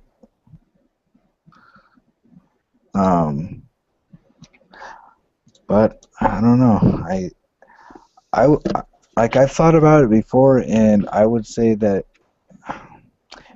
people say, well, how could you do that? It's just could you commit suicide? It's never that life is never that bad to commit suicide. Well, I mean, maybe it is though sometimes. Maybe I don't know if you're like 30 years old or something, and you're kind of and you try to picture what your life is probably gonna be like for the next, I don't know, 30, 40 years. And you just think, man, I don't want to live for another 30, 40 years. I don't want to live this shitty life anymore. It just probably seems like a kind of a, I don't know, intimidating thing to look at. Yeah, I always look at these people who will sit there and tell, when they talk about someone who committed suicide, that like Robin Williams, they'll be like, I heard someone say, like, oh, he was rich, he was famous, he was funny, he had everything. Why would he want to commit suicide? And I'm like, well, think about it. If you had all that stuff and you're still miserable with life, I say go for it. I'm not saying you should commit suicide. Like, don't get me wrong. I'm not advocating people commit suicide, but like, I guess in a way, I feel people should have that choice if they so choose. I mean, it's free will, isn't it? Exactly. Like, in the grand scheme of things, while I wouldn't suggest that be someone's first choice, nor like their 100th choice, last resort kind of thing, of course. But if you have gone through every option you can possibly ever think of, Mm. every option everyone else you know has possibly thought of, gotten therapeutic help, like through a psychiatrist, and that's not doing the trick for you. You've taken medication for depression and such like that, or you are of sound mind and body to make that decision. I think you should be able to have that choice. It's you didn't have the choice to be brought into life, and now they're saying you don't have the choice to take yourself out. What the fuck? Like, come on. It's your fucking life, is it? Or is it not? Yeah. I will share an experience with y'all if y'all want to check this out. What? This was many years ago. It's like 10, 12 years ago. But I was at a party at a buddy of mine's house, and we were sitting around this big round table, and we were consuming a certain powder, and we've been doing that for quite some minute. And the place where I was at, to my right, is where the owner of the apartment was, and there was about maybe 8 people around the table, and we're all doing our thing, and I don't know, it's been a minute, and all of a sudden, the whatnot gets passed on to the right, and dude does his thing, looks at me, and his head hit the table like a sack of bricks. And his eyes were open, didn't shut, nothing. Stopped breathing, the whole nine. And it was a fucked up scenario, because that was the first scenario that I've ever been involved in where something like that has occurred. So, people are freaking out, people are like shaking them and stuff, and like, wake up, whatever. And, nothing was going on. Well, people became more vigorous with their attempts to wake him up. They slapping him in his face and shit like that, and they're slapping him kind of hard, to get his attention, I suppose. Well, ain't nothing working. I'm not going to get into the rest of the story because it involved information that's not relevant, but about maybe 15 minutes, 20 minutes passed by, and this dude is still rocks out, nothing, right? And I'm freaking out, and I'm sitting right next to him, and I'm still just kind of like in a state of shock, looking at everybody acting and whatnot, and I'm just kind of perplexed about everything. So I ain't even gonna shit with y'all. I said a small prayer. I don't even know what the fuck I said. But I took my left hand, and kind of weird, I'm a left-handed guy. I put it up underneath his head, between the table and his head, because it was on the table looking at me still. And I could feel the weight, you know what I'm saying? And it was fucked up. But I looked at him and I said, Jerry, wake up. And at that time, his eyes flickered in the back of his head and came back, because his eyes were already fixed out anyway. But they flickered back, and then they came back. And he moved like you were watching a slow motion video, is like how it was. And every action he did was super slow-mo. And so, I'm still feeling the weight of his head as his eyes flickered at that point. But at that point, when his eyes flickered, I could feel the weight getting lighter on my hand, because I was holding his head up a little bit, like an inch or two off the table, And I could feel it getting lighter as he was gaining his, I don't know, his ability to move his neck or whatnot, or his head. And so he slowly moved to where he was in a seated position, but he was humped over. I mean, humped over in a noticeable way, like he had scoliosis, so it was really pronounced. Yeah. And then I took his hand, and I said, Jerry, let's get up and walk around, right? And he would get up, and everything was super slow motion for him, and his steps were very, very slow and methodic, and almost like it was like a 90-year-old man, And it was bizarre, but I was noticing and I was absorbing all of this as it was happening. So we walked around this round table that was in the center of the room, and that was a pretty decent sized table. But it took a while, and as he started walking around, he slowly started from that humpback position, started slowly standing up straighter and straighter and straighter, until he got to the point, which had to be about 45 minutes to an hour later, if not a little bit longer, where he was in a straight up position, and he didn't say anything at all during that time. And the thing he said when he first spoke was, "Man, that shit will hit you hard." So it was my very first experience with, and I don't know if it was death or not, but it was where he wasn't breathing. You know, I don't know if he was clinically dead or what the situation was. You know, but that's what it was. But it was intriguing, and one thing I noticed about that whole entire situation is I said a prayer beforehand, and I placed my hand underneath his head, between the table and his head, where it was laying. That I know. Mm-hmm. So he had some kind of overdose situation or what? Yeah, that's exactly what I'm assuming. Okay. Yeah, that happens, man.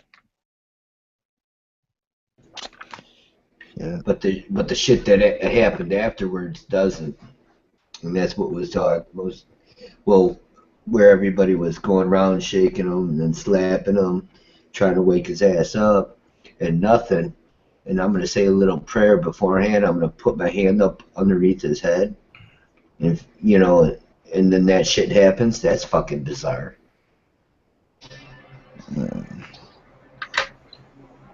Okay, so the question I have, and this is just the skeptic in me, but do you possibly think that the time frame could have been exaggerated because of the white powder or whatever it was, whatever you were consuming, or were you looking at like a watch the whole time? Because I'm kind of curious. No, I wasn't watching the clock or anything. I'm just going off of, 'cause I was pretty coherent at the time. You know, I wasn't really messed up at all or anything like that, so I was pretty aware of what was going on. You know, I can't give you an exact estimate, but I wasn't looking at my clock either. So, inherent situation. Why was the paramedics not called? I'm kind of curious as to that. In short, and that's the part I wanted to skip, is that there were people that were present that didn't want to have anybody called about anything. So it was just, you know, a scenario where nobody could. I hate to make a broad statement about these people, but they're kind of dicks if they're willing to let someone die over this shit. That's very, very understandable, and that's something that was learned at that time, obviously. Mm-hmm. Yeah. I mean, it. Here's the thing: if there's a group of people who don't want the cops called, I'd be like, well, get the fuck out. I'm calling the police or calling the paramedics. And Well, if that's an option that's available at the time, then I'm sure that the rational person would do that. But if there is something that is present at the scenario that would prevent you from doing so, then, you know, it is what it is. I guess, but it just, that whole situation just doesn't sit well with me. Yeah. I don't know. I'd like to think I would just say, yeah, this guy's dying. I'm gonna call the fucking paramedics. Anybody who doesn't want to be here when they get here, get the fuck out. Well, yeah, that'd be good and handy to say, but if somebody happened to pull something out and said nobody's doing shit, well, you left that part out. I don't know. Right, I left that out intentionally because I didn't want to get into it, but there were certain scenarios that prevented us, you know, from doing different things. So it was a unique position. Well, I guess it's a good thing you came back then. Well, it was bizarre, and it was just, I mean, I don't know. I guess I've noticed through my life different things that I would call miracles, and I don't know what else to call them because they are against all odds in every way, shape, and form. But you know, I've done it myself. I've seen this stuff happen before my eyes. I myself could have been dead many times already, but Yeah, but something I mean, like, superseded. so is that what a miracle is? It's just something that is just not likely to happen, I have no idea. or All what? I can do is kind of describe to you. I would utilize the event that I just described to you as a miracle, something that doesn't happen on a normal basis. That even on a broad basis, it don't happen. It's very minute in occurrence. Okay, but it happens though. Apparently so. All right. Well, What I about don't what know. about I'm winning? not. What about Huh? winning the lottery? Is that a miracle? Nah, that ain't a miracle, 'cause my old boss at Valvoline Instant Oil Change wanted to frickin' pick three all the time. But this guy played all the time, too. So I guess if, that old adage, if you don't play if you don't win, this guy But was lucky as hell. I but people overdose and come back from overdoses a lot more frequently than people win the lottery, though. I would imagine that would be the case dramatically. As a matter of fact, I'm a researcher, as I told y'all, and there's going to be a new drug that's going to be offered to the public here in the next several months, which will actually retract the overdose from heroin. Yeah. But I mean, but but you're saying that the guy coming back from the his overdose was a miracle, but winning the lottery is not a miracle.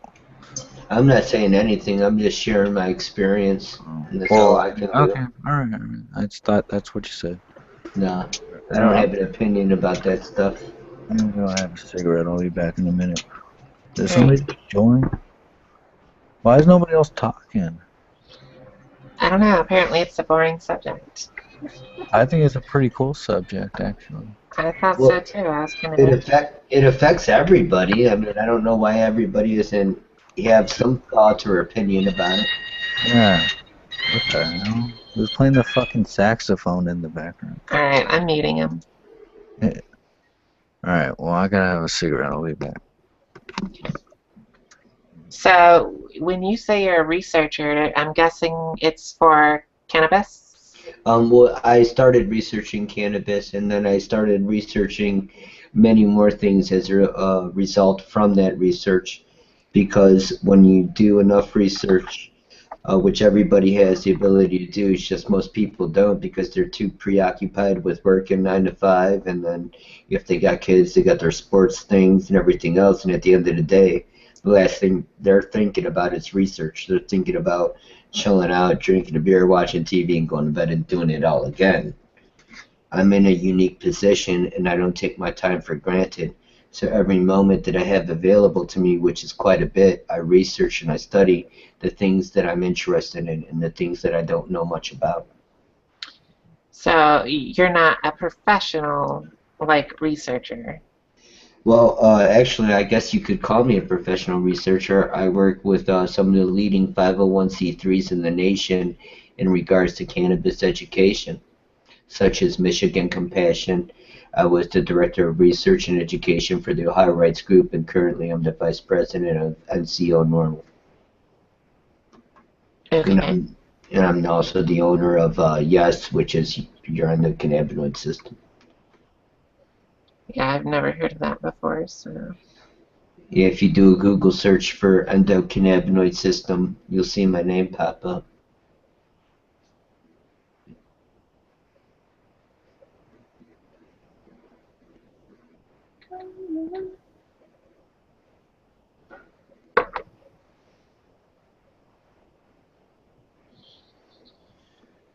So, Jennifer, let me ask you a question. If there was one question that you could have in your life right now, that you could have answered for you right now, completely, what would that question be?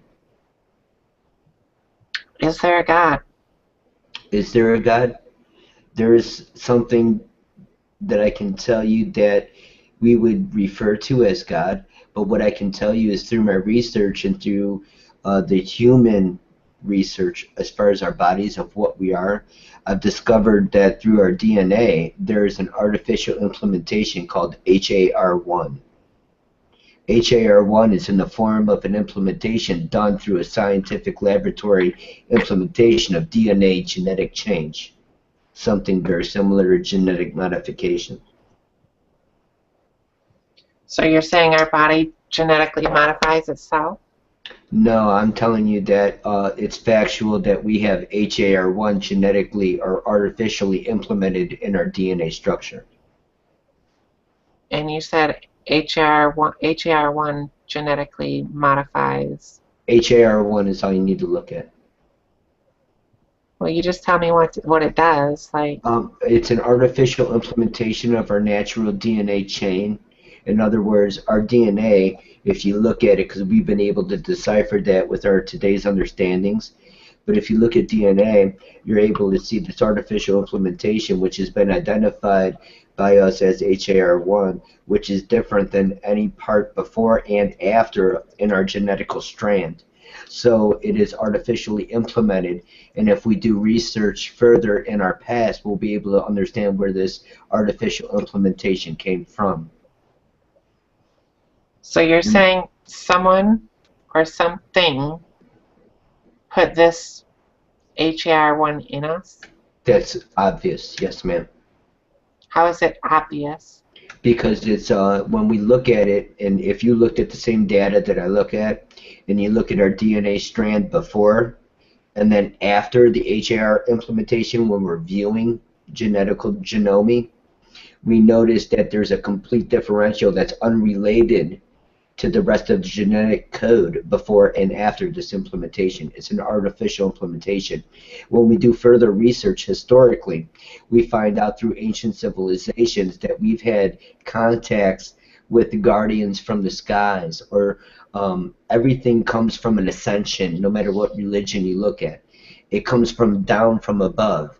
And all it is all the same thing, which is obviously a more intelligent species, whether that's human derived or not. But I mean, I don't have all the answers. I just know the facts. Okay, so wait a minute. You're saying that if you look in your past, there wasn't HAR1, and then there was HAR1, and you automatically jump to the conclusion that it was artificially implemented. No, that wasn't me. That was done by the scientists and the biochemists that actually discovered this HAR1 implementation. That was their analysis.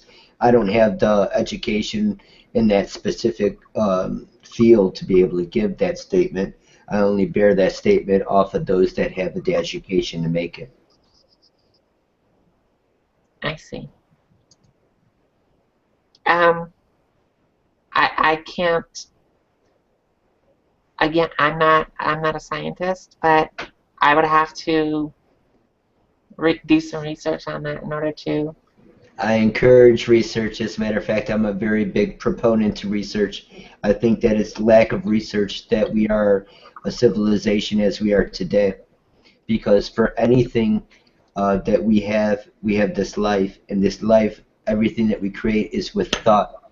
And within the thought that we have understanding of is our life that we live. So in a sense, a lot of times people are involved in scenarios or situations that they were born into they have no control over. However, there is still a hope left, because what happens is that we can manufacture our environment with our thought. And I'm going to give you a brief example of that. If you take a look at a woman in an abusive relationship and she's afraid to do this or afraid to do that because she's abused, after time and time she may or may not come to the conclusion that she's in that scenario. If she doesn't come to that conclusion, then the end will be at her demise of not knowing. But if she does diligent research, she'll come to the conclusion that it's not a positive relationship. At that point, she can take action to change that. Out beyond her ability. She may not have any money. She may be destitute and in poverty. But nevertheless, there is still hope that remains, because it's through her actions that she can change that environment, which stems from the thought of making an initial phone call or a transition from that scenario.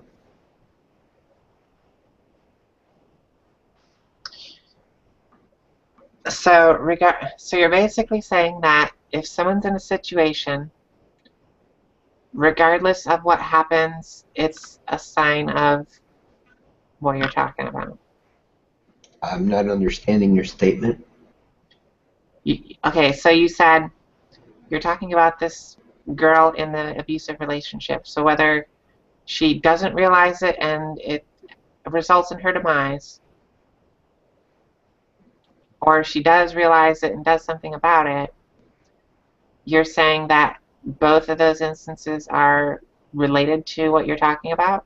That's correct, because it all comes down to free will and knowledge. Most of the time, and this is just from my own research, suicide is committed by people who have two things.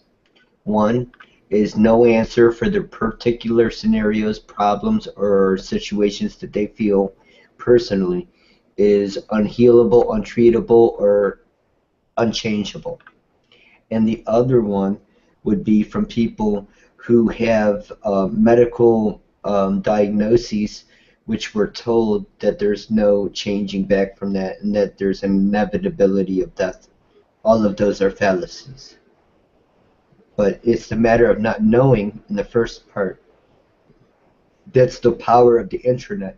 We have an ability right now to reach out to people, to give insights for people that want to change their current scenarios or their current environment, no matter what they may be. Strength is always in numbers. We can't come to this understanding based off of our own accord, or we already would have. So it's through the help of others and through Google Hangouts on Airs like this, which brings conversations like this to light, which provides opportunity for people that don't have any other opportunities. And from the actions here, we can move forward. So this could be a life-changing scenario for many people that view and listen. I agree with you in the fact that it could be life-changing for people who are viewing and listening. The thing is that when you say, the internet is this wonderful thing, it is also a very horrible thing when it comes to information opposing certain truths. Of course it is. The ability to distinguish what is truth and what is fiction is still done up here, regardless of how much information we get. Because you can have two very plausible scenarios given to you, but only one is correct, The truth is right in front of your face. Tattoos? The truth, the word. Yeah. And that's the point. But just because you have it tattooed on your arm doesn't mean you're speaking it. No, but what matters, how you can identify whether somebody speaks the truth or not, is by that they have it tattooed on their arm? No, by the end result. What happens at the end? If someone calls me batshit crazy, does that mean that you weren't telling the truth? Not at all, because everybody's entitled to free will and free opinion. So then again, I'll ask, how do you know that it's the truth? Like, if there are opposing views to what you stated, well, here, let me ask you this. How do you decipher? This is how I decipher. I always utilize a mathematical equation. I take everything and I break it down to its lowest common denominator that I can prove to be factual. And I do the research that most people will not do. Even today's medical doctors are outdated with their understandings in their education. I actually educate doctors today on the endocannabinoid system. But what's more importantly is that if I cannot factuate something, then I cannot prove that to be true. And if the information that I'm actually basing my information off of is only from 1 or 2 or 3 sources, it's unusable. It has to be a generalized consensus amongst professionals. So the information that I utilize to factuate my statements are made from professionals or a group of professionals. A lot of Google scholarly research I've done, and many other different medical journal entries that I've done, peer-reviewed journals. And I study, I guess more so than most people ever would, because I have a personal attachment to my studies and my interests. Well, I want to say it's commendable that you look at, multiple studies. There are, there are other factors into ascertaining whether it is truth or if it's just a bunch of people who agree with the other person and do certain things that back up what they want it to back up, And Absolutely, and it's a matter of identifying that information, and that's only done through research. So you have to take that information, which you're 100% correct on, and you have to decipher based off of your information from consensus of professionals. And I utilize that through peer-reviewed journals, Google Scholar educational information, and a myriad of other platforms which are tried and true. But even those platforms have cynical underlayings underneath them, and you have to be diligent enough to see through that. But if you take everything and break it down to its lowest common denominator, which many people probably don't do, you'll be able to gain that insight, which we would know is the truth. so if you told me that there are many doctors who don't know what you know and that you educate doctors. Is that what you told me? That's correct. Then who are these people who are peer-reviewed studies that you're getting your information from? Well, I'll tell you what, I'm a guy who does proof in the pudding. I don't talk, I show. If you don't mind, I'll go ahead and I'll do a screen sharing to give you a brief example. Go ahead. Okay. The floor is yours. I'm going to step out for just a moment, though. Let me grab another drink.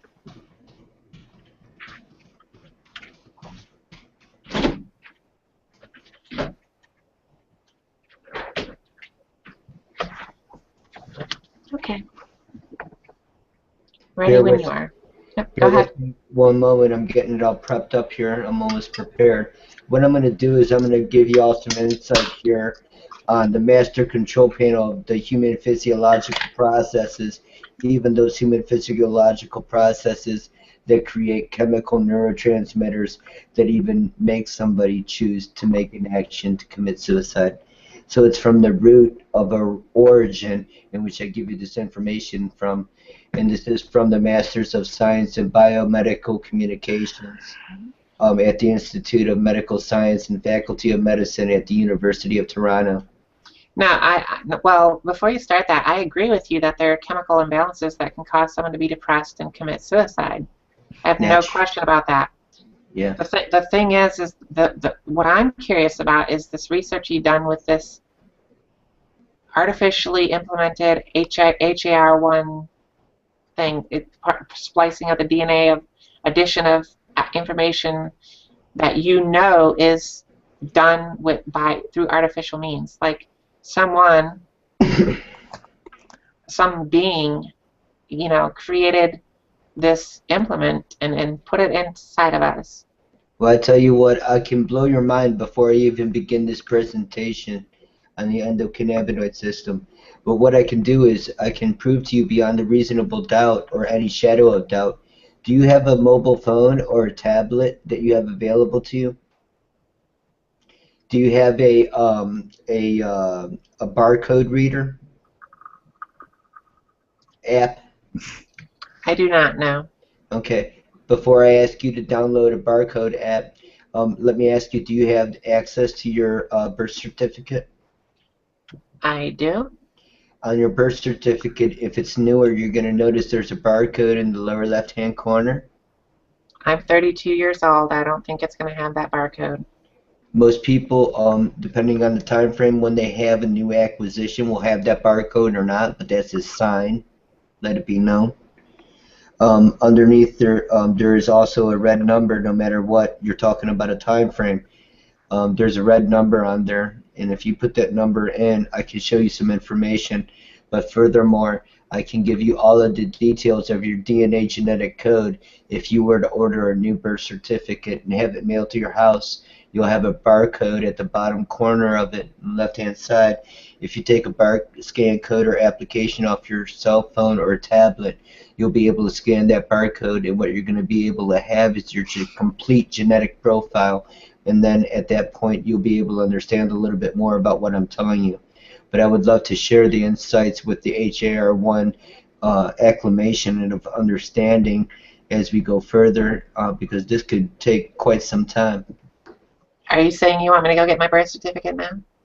What I'm saying is I would love for you to order a new one where if you order a new one, you'll have a barcode at the bottom hand side and it would just expedite the scenario much more quicker. So you're saying I can't put in the number on the internet and pull the same information up? Let me show you something. I'm going to grab my birth certificate, okay? Let me Sure. show you what I'm talking about first, because I like to show, I don't like to talk.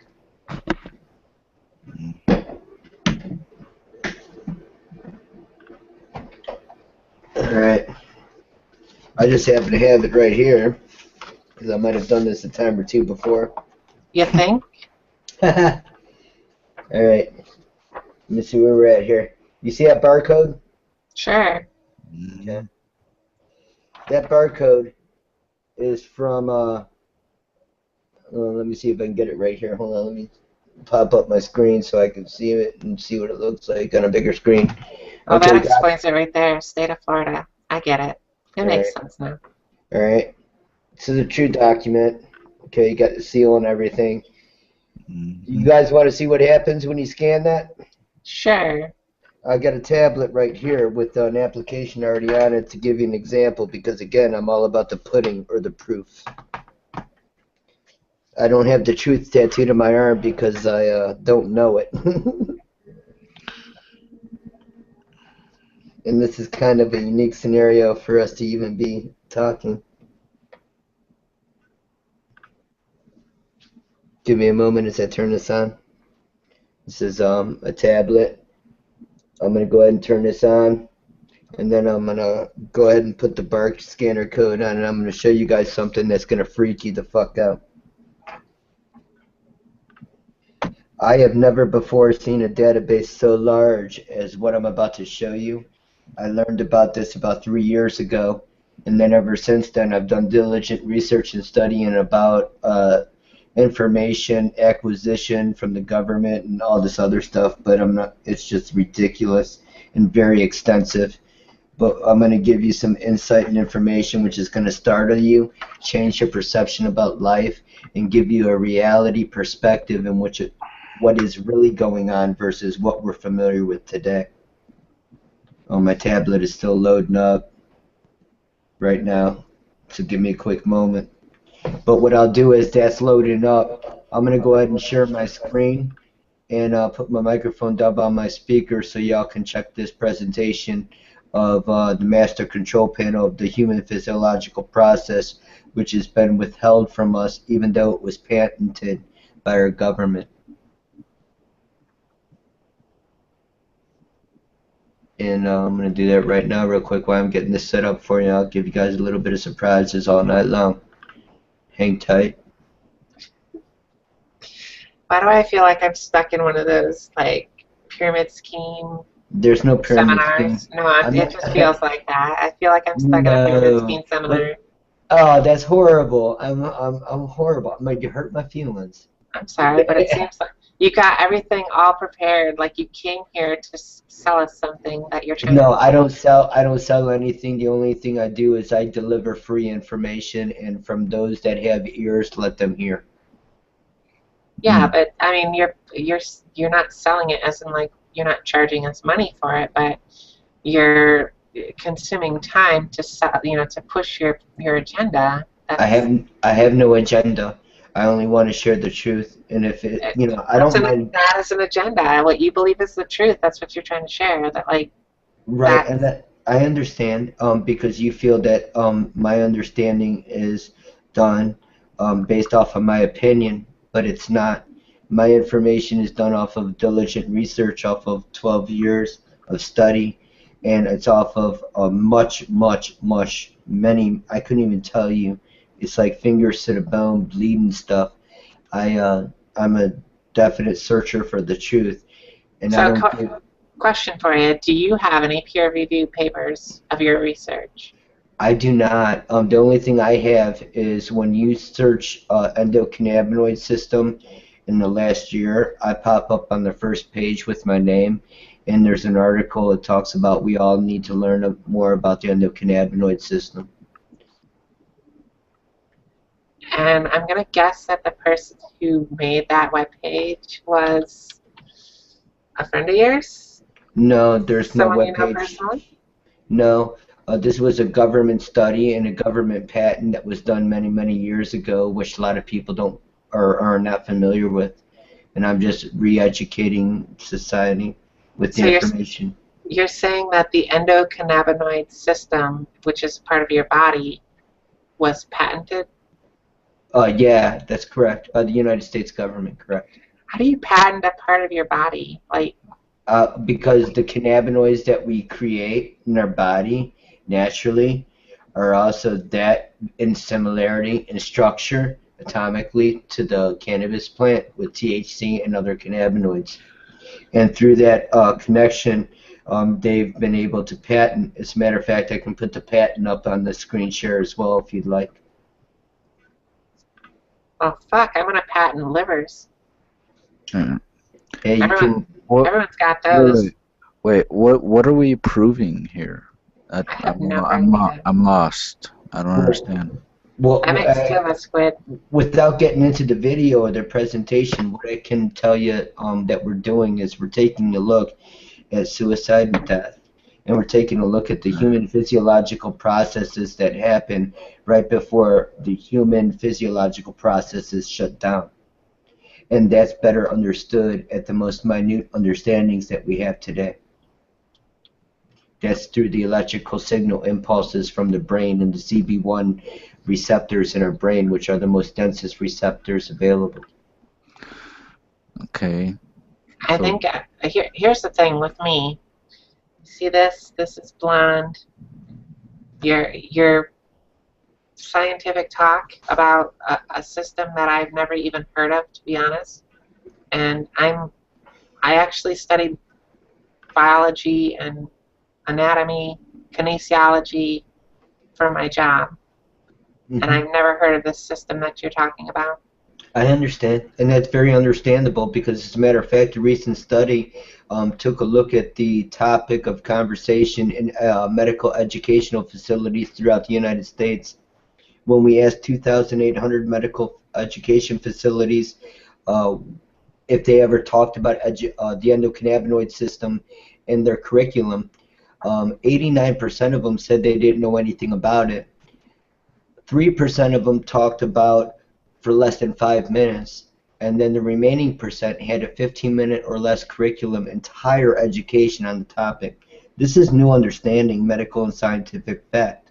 So it's not really educated right now in our medical education facility.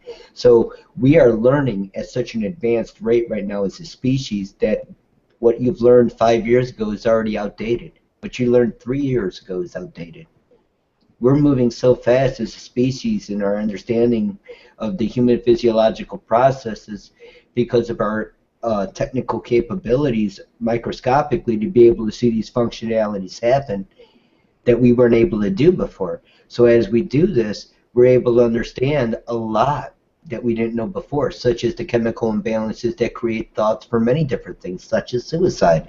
We know that suicide is an individual that has two things in common.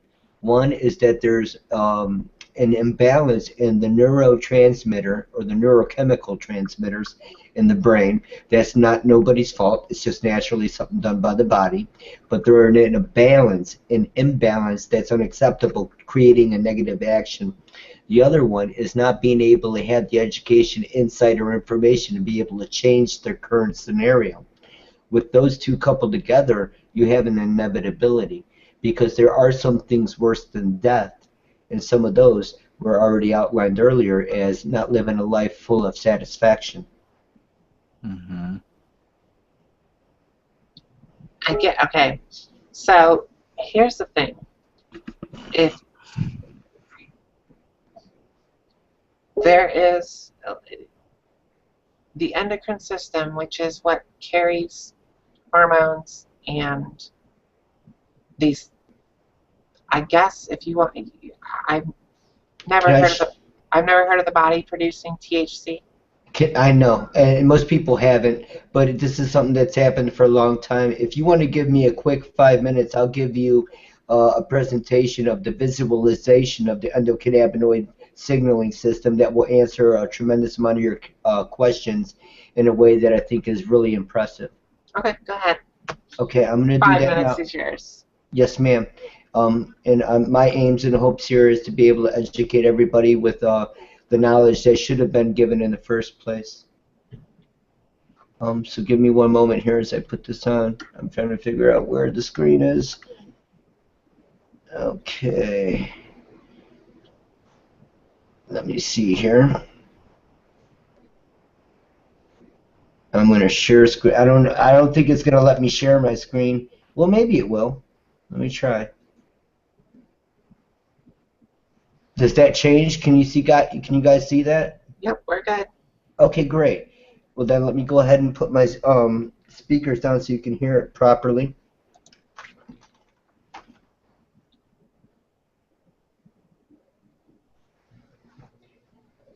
It's got a pretty spiffy cannabinoid system slideshow here. Sweet. In other areas. The ascending pathway also relates to the periaqueductal gray matter, an important part of the descending pain modulating system where specific cannabinoid receptors are located. Stimulation of the periaqueductal gray is known to produce an analgesic effect. However, this neuroregulatory process is thought to be tonically restricted by inhibitory GABAergic alpha cells. Ascending pain signals relayed through the periaqueductal gray suppress the activity of GABAergic alpha cells through cannabinoid modulation, thereby increasing activity in the descending pain modulation pathway and increasing the analgesic effect. This is called depolarization-induced suppression of inhibition. A synaptic feedback mechanism is believed to be an inherent part of our normal neuroregulatory processes, including descending pain modulation. In many regions of the CNS, including the periaqueductal gray, the generation of postsynaptic action potentials is modified by an endogenous cannabinoid regulatory system. Endogenous cannabinoids are synthesized on demand from the phospholipid bilayer of the postsynaptic membrane. These lipophilic ligands are released directly into the synaptic cleft and act in retrograde fashion on the presynaptic neuron where the cannabinoid receptors are expressed. Binding of the endogenous cannabinoids affects intracellular signal transduction pathways, reducing the influx of calcium ions into the presynaptic neuron, causing a decrease in further neurotransmitter release. This in turn influences the frequency of postsynaptic firing. The administration of exogenous cannabinoids orally or through inhalation may therefore provide an option for treating pain that has responded poorly to conventional pain therapy. When exogenous cannabinoids are administered orally, they travel via the GI tract to the liver, where they are metabolized before entering the bloodstream and then the CNS. The onset of action from oral administration is less rapid compared to the inhaled route. When exogenous cannabinoids are inhaled, they travel through the respiratory tract to the alveoli of the lung, where they diffuse rapidly into the circulatory system. They then travel through the bloodstream towards the CNS, where they diffuse across the blood-brain barrier and into the surrounding tissues of the brain and spinal cord. Exogenous cannabinoids exert their modulatory effects upon the abundant cannabinoid receptors distributed throughout the CNS. The effects of cannabinoids may be illustrated by comparing three neuronal synapses showing normal pain transmission, the influence of endogenous cannabinoids, and the influence of exogenous cannabinoid administration. Exogenous cannabinoids from the bloodstream bind to cannabinoid receptors on the presynaptic neuron and mimic the endogenous synaptic modulatory effect by decreasing influx of calcium ions. In this way, pain and other neural processes are modulated. The clinical effects of exogenous cannabinoid administration are not limited to pain and have proven effects including the reduction of anxiety, spasticity, anorexia, and nausea. The development of novel drugs to modulate endogenous cannabinoid reuptake and metabolism may also prove beneficial in pain therapy. The therapeutic benefits of cannabinoids, including modification of the endogenous cannabinoid signaling system, should be further explored through clinical research.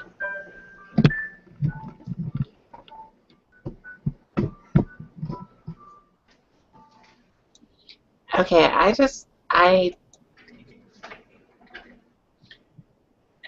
so basically what I'm getting from this is that your idea is that if people smoke marijuana or ingest marijuana or anything that produces extra THC for people to metabolize and cross into the bloodstream, connect to these cannabinoid receptors, that they won't commit suicide? Is that what you're saying?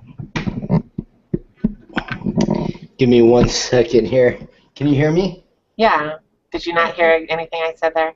I did hear. I heard the question was that you asked if somebody consumed cannabis smoking-wise, if it would reduce the fact that they would want to commit suicide. Is that correct? Is that what you're trying to say? No, ma'am. What I'm saying is that the descending pain modulation process of the human physiological process, in other words, the things that create us pain, whether it's emotional or physical, all are stemming from the same root. And what I'm giving you is the very basic of roots in which that stems from, which is the simple firing from the CB1 receptor inside of the aptitude part of our brain, which creates that. And what I'm trying to share with us is that that's a thought. It starts with a thought. That's where the electrical signals and everything that happens around us, whether it's something we create, whether it's something that we feel, or something we experience, it all stems from that single electrical firing from a CB1 receptor known as the rooted endocannabinoid system, which is the master control panel of the entire human physiological process, from our appetite regulation to our emotional lability regulation to our energy storage regulation to a myriad of other processes as well.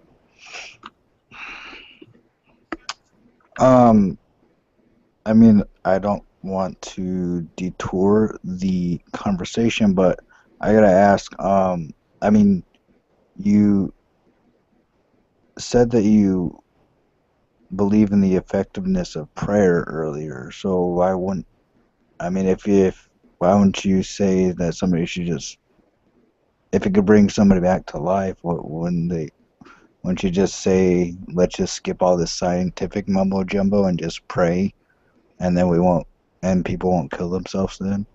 Well, I'm sorry, I thought I was on mute. What I did is I shared an experience I had in life with you all. Alright.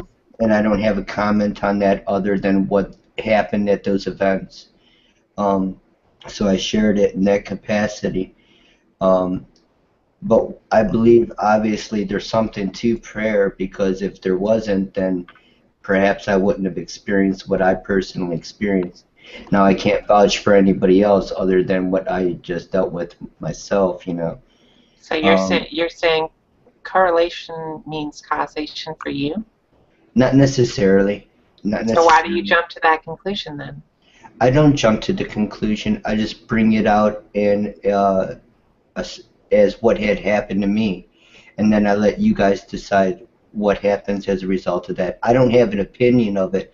I experience it, And if I experience it, there's no substitute for experience. So then I have to validate that because that's a reality of some sort.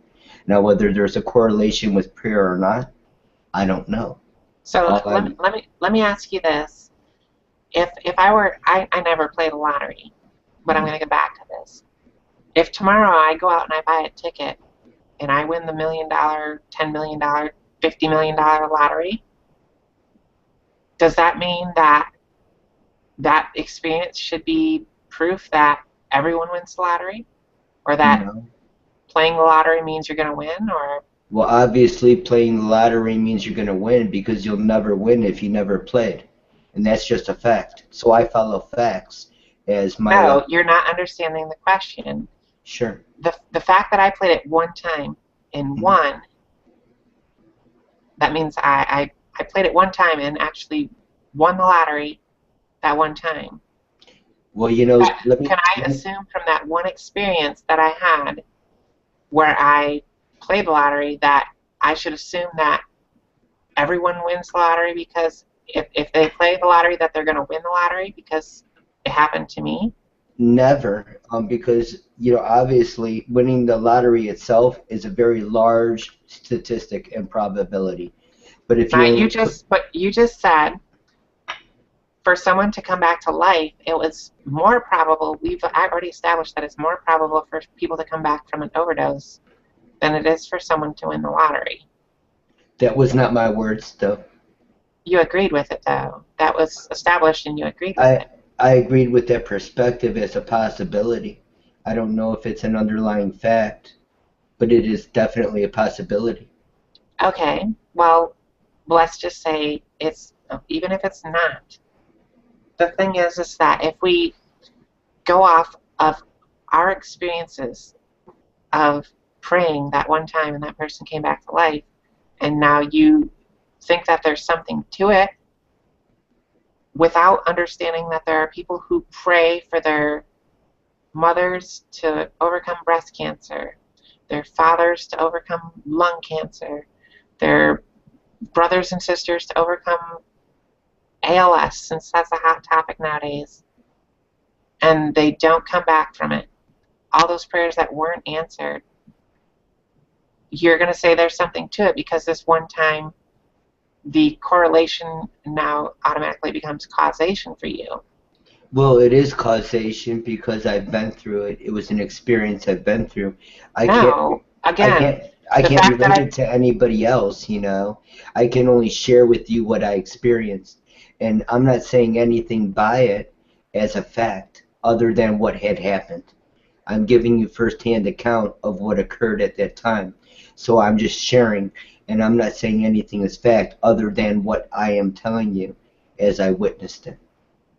But again, the correlation does not equal causation, because if there had ever been a time when you prayed and didn't get a result that you were expecting or that you prayed for, would you count that against? Like, are you keeping score here? Or I did. As a matter of fact, funny you asked that. I kept score like a motherfucker. Pardon my French and German and whatever. But I kept score like a lot, and I was wondering that same question. But then I gained enlightenment, and then I gained knowledge. And what I learned was that my own understanding was nothing compared to an understanding greater than mine. And let me explain to you what I meant by that. Because the prayers that I had prayed for that did not come true, as crazy as this sounds. You're going to say they worked out in your favor, didn't they? Well, it's weird. If I did that, which I did, a part of it, I've been through the part where I've had my dreams, if you wish, come through. And that was not necessarily the best thing that I've ever experienced, because I was a rock star at one time, and I don't want to get into the details, but I was not proud of my composure during that time frame. I was tempted greatly, and I fell victim to that real easily. But then again, I'm a short guy, and I'm below 5 foot, so go do the math, So it wasn't something that happened all the time where women throw themselves upon me. But I felt tempted, so I've experienced many things, but I can just share what I've experienced, and I would hope that y'all would just listen because it is what it happened. And I don't know if what we can gain from it, but maybe if there is something to gain from it, we could share it with each other. I have no issues with you sharing your experience, but coming to the conclusion that saying a prayer caused that person to come back to life or to revive himself or whatever the case may be is not a factual statement unless you have. That's true. You're 100% correct. I'm not saying that. I'm just saying that's an observation of something that happened during that event.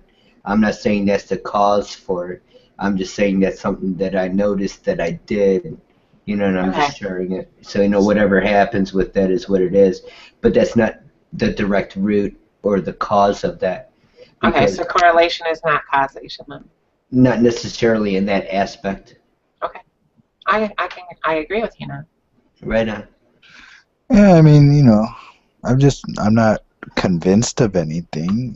But it seems like a cool guy. And oh yeah, I was totally interested in what he was saying. See, got the no thing problem. is, yeah, the thing is about if we're going to talk about the cannabinoid thing, I don't know if that's, but what I was taught was that endorphins play the part, and it's the endorphin receptors that cause you to naturally inhibit pain.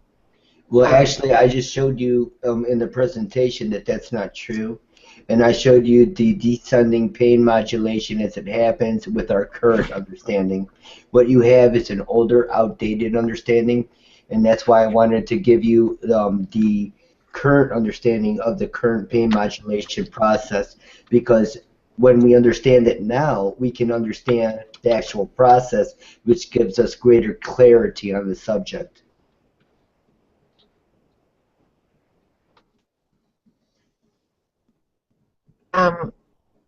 Well, I mean, these statements are interesting. I will say that. But the idea of endorphins and these receptors is very closely related to what you were talking about. There's no doubt that ingesting cannabis has a relaxing effect and a pain-killing effect and an analgesic, what's called an analgesic effect on the body. It's because these cannabinoids induce endorphins to be released. That is what causes. Yeah, you can post YouTube videos. If that's the same one, then yeah, I've already seen it. But it's the cannabinoids that cause the endorphins to be released. The endorphins are what are caused the analgesic effect. You're 100% correct, and I just wanted to point out that you just said it right there. You said that the endocannabinoid system create the endorphins to create the chemicals, and that's correct. No, it's not. It's not the endocannabinoid system. It is the endocrine system. There is a gland in your body that produces endorphin, which is your endorphins.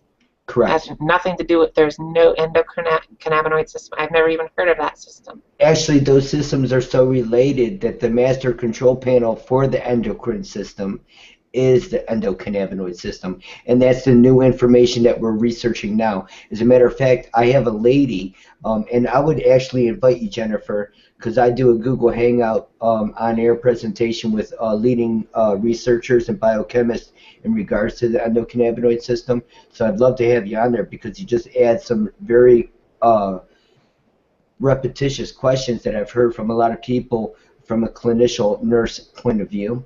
And I don't know if that's what you are, but that's the point of view they come from, is the endocrine system. But the endocrine system functionality stems from the endocannabinoid system, which stems from the CB1 receptor initial firing. And that's what we're able to discover with our current understanding. And it's with this information that we're trying to get continued educational curriculum credits on doctors right now through different medical systems, some of them in which we've had great success in. I'm fortunate. I live in the state of Ohio, and we have the leading health field and healthcare facilities in the nation. We have the Cleveland Clinic and University Hospitals, which are both ranked in the top 5 in the national standards of healthcare in the United States. And we've already been able to positively do complete conductive studies with Illinois hospital systems, and we're in the process of doing conversations with Christ Hospital health systems in Cincinnati and many other different health systems. But through this process of education with our medical professionals, we're able to update them to the current technological understandings, because their current understandings are outdated.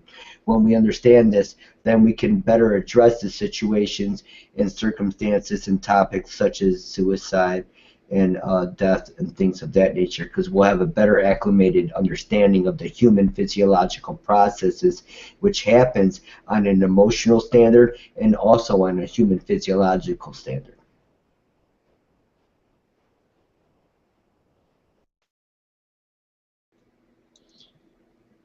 The thing is that while the body does produce THC,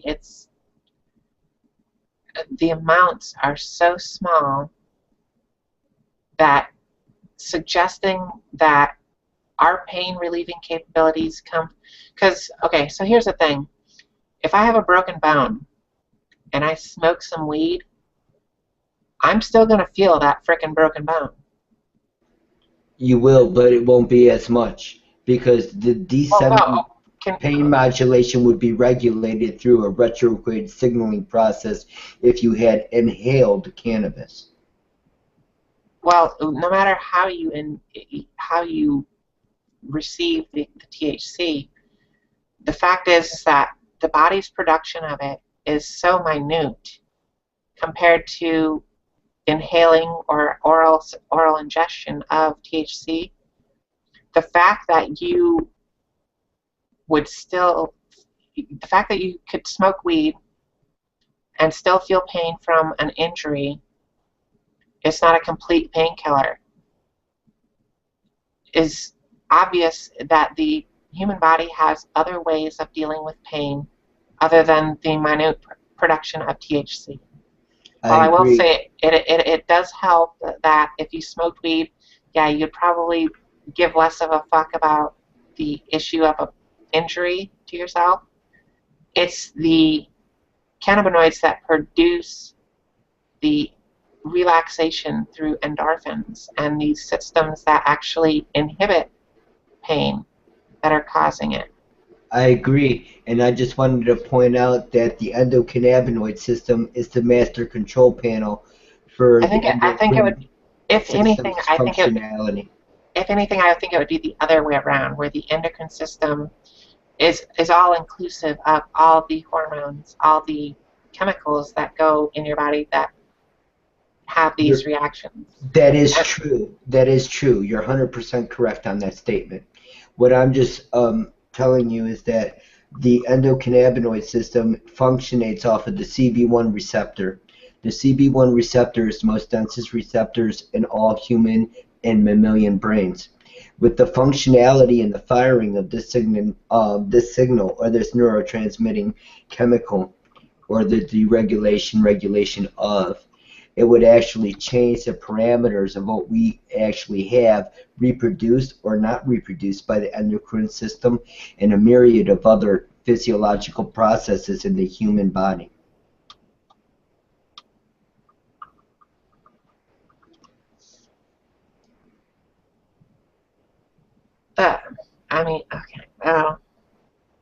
We could sit here and agree to disagree on the wording of it, but well, I love you anyway, Jennifer. Here's the thing. What it sounds like to me, and I'm not a doctor, and I am not either. So I don't know the 100% specifics of, and I'm sure there's plenty of things we can learn about the human body that we don't know yet. While I'm not sure what you're going for here, and I have not studied the things you're studying. One, because I've never heard of them before. Um, of the system you're talking about, I have heard of the chemical that is similar to THC that the body produces, that works in a very similar fashion. It's a very close relative of that chemical that we use, that we produce naturally. It is not the main painkiller or pain manager of our body. It works in addition to the main one, which is endorphin. That is from what I've learned. Um, as far as like saying, yeah, it's new information, I'll have to check up on that. What it sounds like to me from someone who's just hearing this information, it sounds like you really like pot and you're trying to think of an excuse to make it legal. Well, I appreciate that perspective, but It's again, just honesty. It's not. no, and that's cool. It's cool. But again, I don't give you my opinion. I give you a culminated consensus of the peer-reviewed medical journals that's public information now. You can go on right now and put an endocannabinoid system in a Google Scholar report. You can go to the National Institute of Health. You can go to the government patents. You can do a many different myriad of public search results that's available to us and come to the same conclusion, which is what I've done. So what I do is I expedite all that information and research, which is inevitable anyway, and I give it to you raw. And it's hard to take as the first time because we are a product of our environment. If we're told one thing, we're going to believe that. Then again, I hence to the example I gave earlier of the world being flat. That's a truth. You know, people thought adamantly that the world was flat, and that if you sailed in the ocean, you'd fall off into oblivion. But then again, through our technological advancements, our medical, scientific discoveries, we've been able to realize not only that the world was a sphere, but there was a master control panel for all of human physiological processes, which was not only patented by our government, but has been undisputed medical and scientific proof globally, because only through FDA clinical phase 3 trials can any drug become public available. But yet recently we had Ebola virus medications, which are experimental, which are allowed by the World Health Organization, WHO, for use in the current Ebola scare. So we have a contradiction and a suppression of information. I wonder why, and I wonder how much more can we understand. Well, while I don't disagree with you that there is new information to our understanding of the body,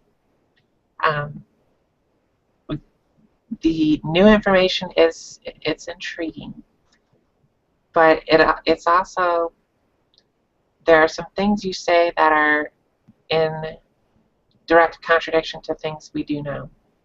Can you give me an example of anything? Because I would like to be enlightened of anything that I may be in error of, because I pride myself on being up to date with the most current understanding, and if there's an error, I'd like to have the chance to correct that. Well, I mean, the fact that you contradicted yourself when, just in this hangout, that you said that the endocannabinoid system is the control of the endocrine system. And I said, no, I think it's the other way around, and then you agreed with me.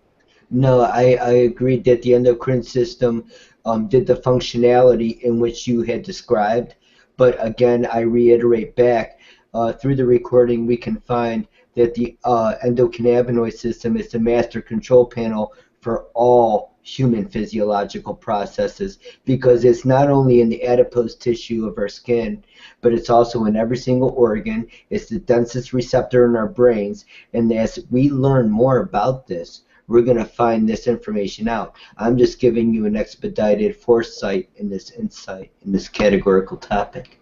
And it relates to death and suicide because when we do a certain study or we take a look at the studies in regards to suicide, we see how depression and chemical imbalances take place in a lot of these incidences.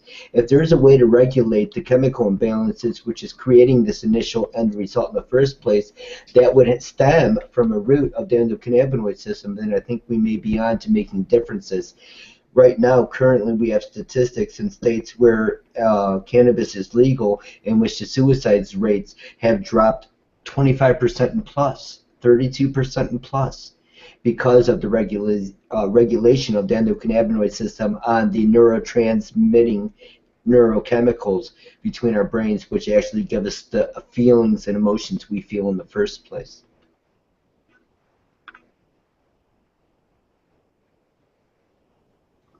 Go ahead, Squid.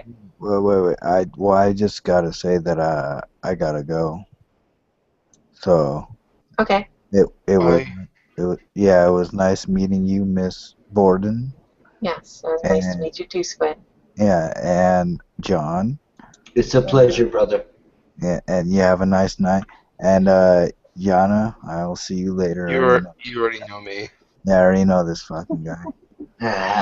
All right, I'll see you guys later. All right, have a good night. Peace. All right, bye. Okay, so, Yana, thoughts?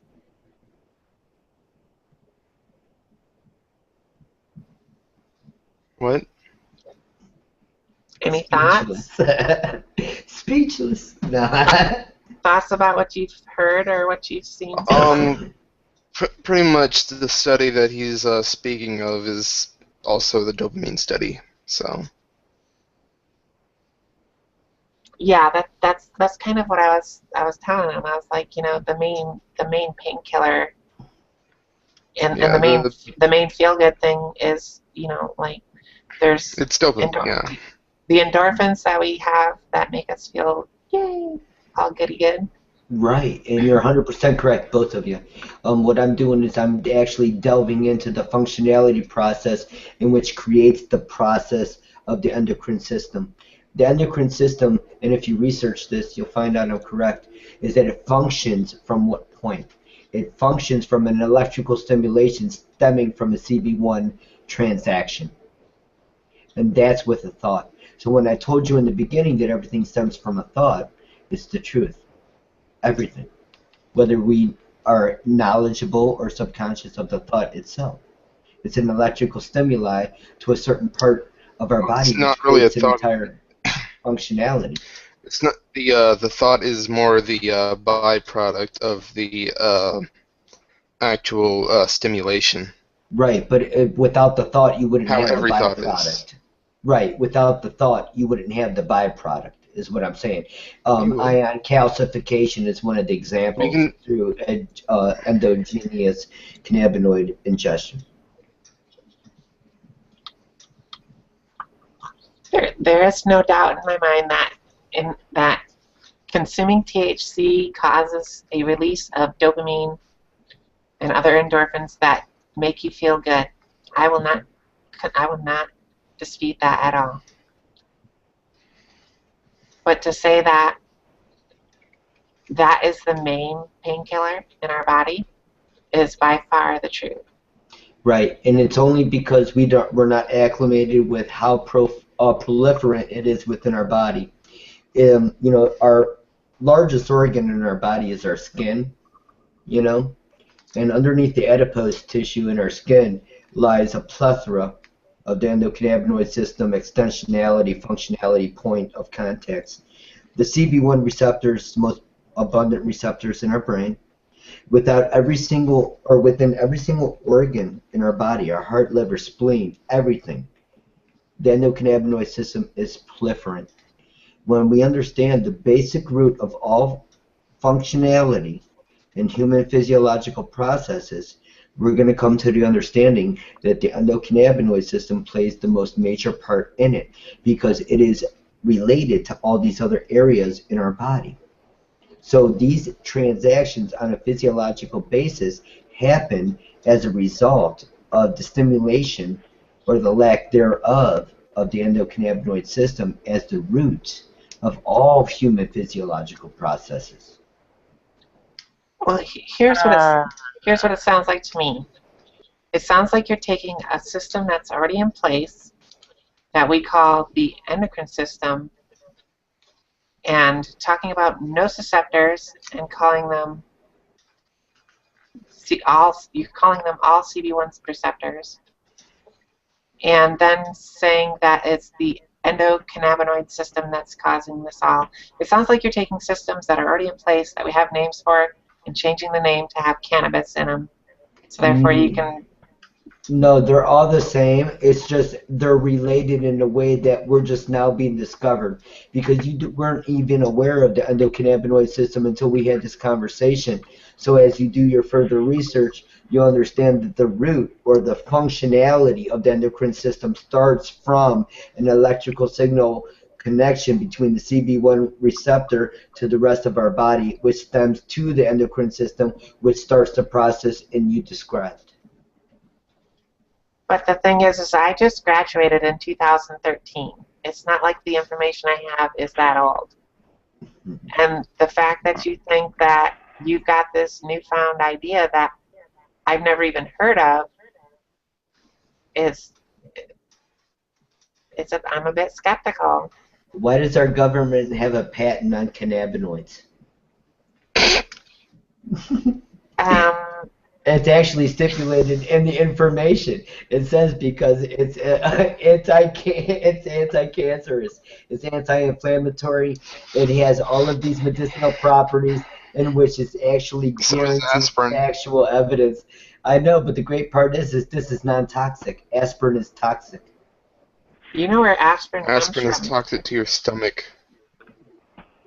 If you take an aspirin and you take an LD dose of aspirin, you will overdose. You will never overdose on cannabis. You will go to sleep. Until your lungs turn to tar. Your lungs don't turn to tar, which is actually one of the newest findings and studies we've had. When we did a study on, and this is the global professionals, not myself, obviously. I don't have those credentials. But when they did the study on people who smoke cigarettes, people who smoke cannabis, and people who just smoke cannabis alone, they found some amazing, startling discoveries. One is the people who smoke cigarettes all by themselves had an increased rate of cancer within their populace. The people that smoked cannabis and cigarettes did not have any increase in cancer in their lungs or cancer in their body. The people that just smoked cannabis alone had zero signs of cancer. Now, with today's current understanding and statistics of 1 in 3 people getting cancer, that don't make sense. Doesn't. No. So we've been suppressed on knowledge, which has been given to us, and it's our. I'm out. I can't listen to your fucking voice anymore. Well, naturally, irrationality happens. Yeah, we tend to get a fair amount of woo, although the alternative medicine woo is, I suppose, a refreshing change from the usual, well, just kind of, how do I describe it, just bizarre, totally incoherent, and so on, affairs. So,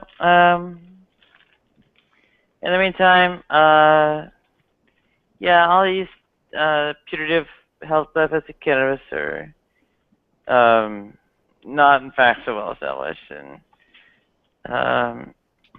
I don't really have the resources, particularly not when, well, quite inebriated, to chase down every last link, but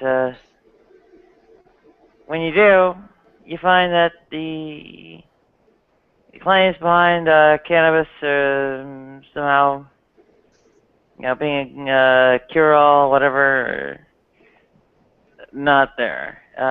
It is great for nausea, though. See, now the thing is that when I smoke pot, I don't have those effects. Like if I had nausea and I smoked it, I don't know. I've never had nausea when I smoked it.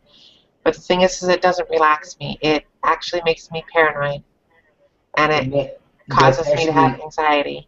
That's actually in Florida. I don't know if you guys all know, but they just recently passed an initiative which is going to make the state of Florida a medicinal cannabis state. One of Yes, the biggest. I live in Florida. Yes, ma'am. I was born in Hollywood. But anyway, moving forward, in Florida, they're going to have this ballot initiative, and all of the senior citizens in there have the same aspect, or a lot of them, is that they can't stand the psychoactive aspect or the side effects of cannabis. Well, the fun thing is that we have, as a human species, have came to an understanding of breaking down the cannabinoids to psychoactive capabilities and non-psychoactive capabilities. CBD, which is especially cannabis versus THC or whatever, right? well, CBD versus CBD, THC, right, which is cannabidiol. Cannabidiol is the non-psychoactive component to cannabis, which actually contradicts the psychoactive component of THC. So what do? Is that a lot of the senior citizens which have spasticity issues with autoimmune disorders such as arthritis, and they have problems moving their joints, they take the THC and then they take CBD on top of it to counteract the psychoactive effects. You know, I don't feel comfortable, I'm anxiety, I'm paranoid, because that's a natural reaction. Okay, we're always afraid of that in which we don't know. We've just discovered that. I think the strategy with Marinol, and I guess prescription anti-nausea agent, is to just take the CBD and ignore the THC. Well, you got to have the synergistic qualities of the entire plant, because the cannabinoid profile of the plant and the quality that is together. The entire plant is two chemicals. It's with unison, in which the plant works with our endocannabinoid system, which is the master control panel of all human physiological processes. I would seriously contest that being the master control panel of all human physiological processes. You'd have I understand. And the reason adenosine triphosphate and its processing as a major contender. Right, and the research that we have available nowadays shows that that's factual, and that's what I'm trying to stress out. It's just the information that's been the consensus of the leading medical and scientific professionals of the globe. Okay, look. You know, all the cannabis in the world, and you know, it has medicinal uses, although not quite as many as you claim, and you know, just plain getting high, you know, they aren't hurting anybody. They would even do some good. And trouble here is that you're reaching a bit too far. Well, I was just trying to correlate the aspect of the endocannabinoid system into the suicide aspect and death. Because what we've been able to culminate as research right now is that the endocannabinoid system is the main control panel for electrical stimuli that creates all of the other human physiological processes, including the chemicals like dopamine and serotonin, which has been highly elevated in individuals which have experienced suicide upon autopsy. So you mean extremely depressed, rather? Yes, ma'am. Yeah, they had an imbalance in those chemicals, correct. And what we've done is we've particularly low levels of dopamine, right, and serotonin. Well, right. There's a lot of neurochemicals or neurotransmitters which are actually utilized in our human physiological processes to control emotional lability.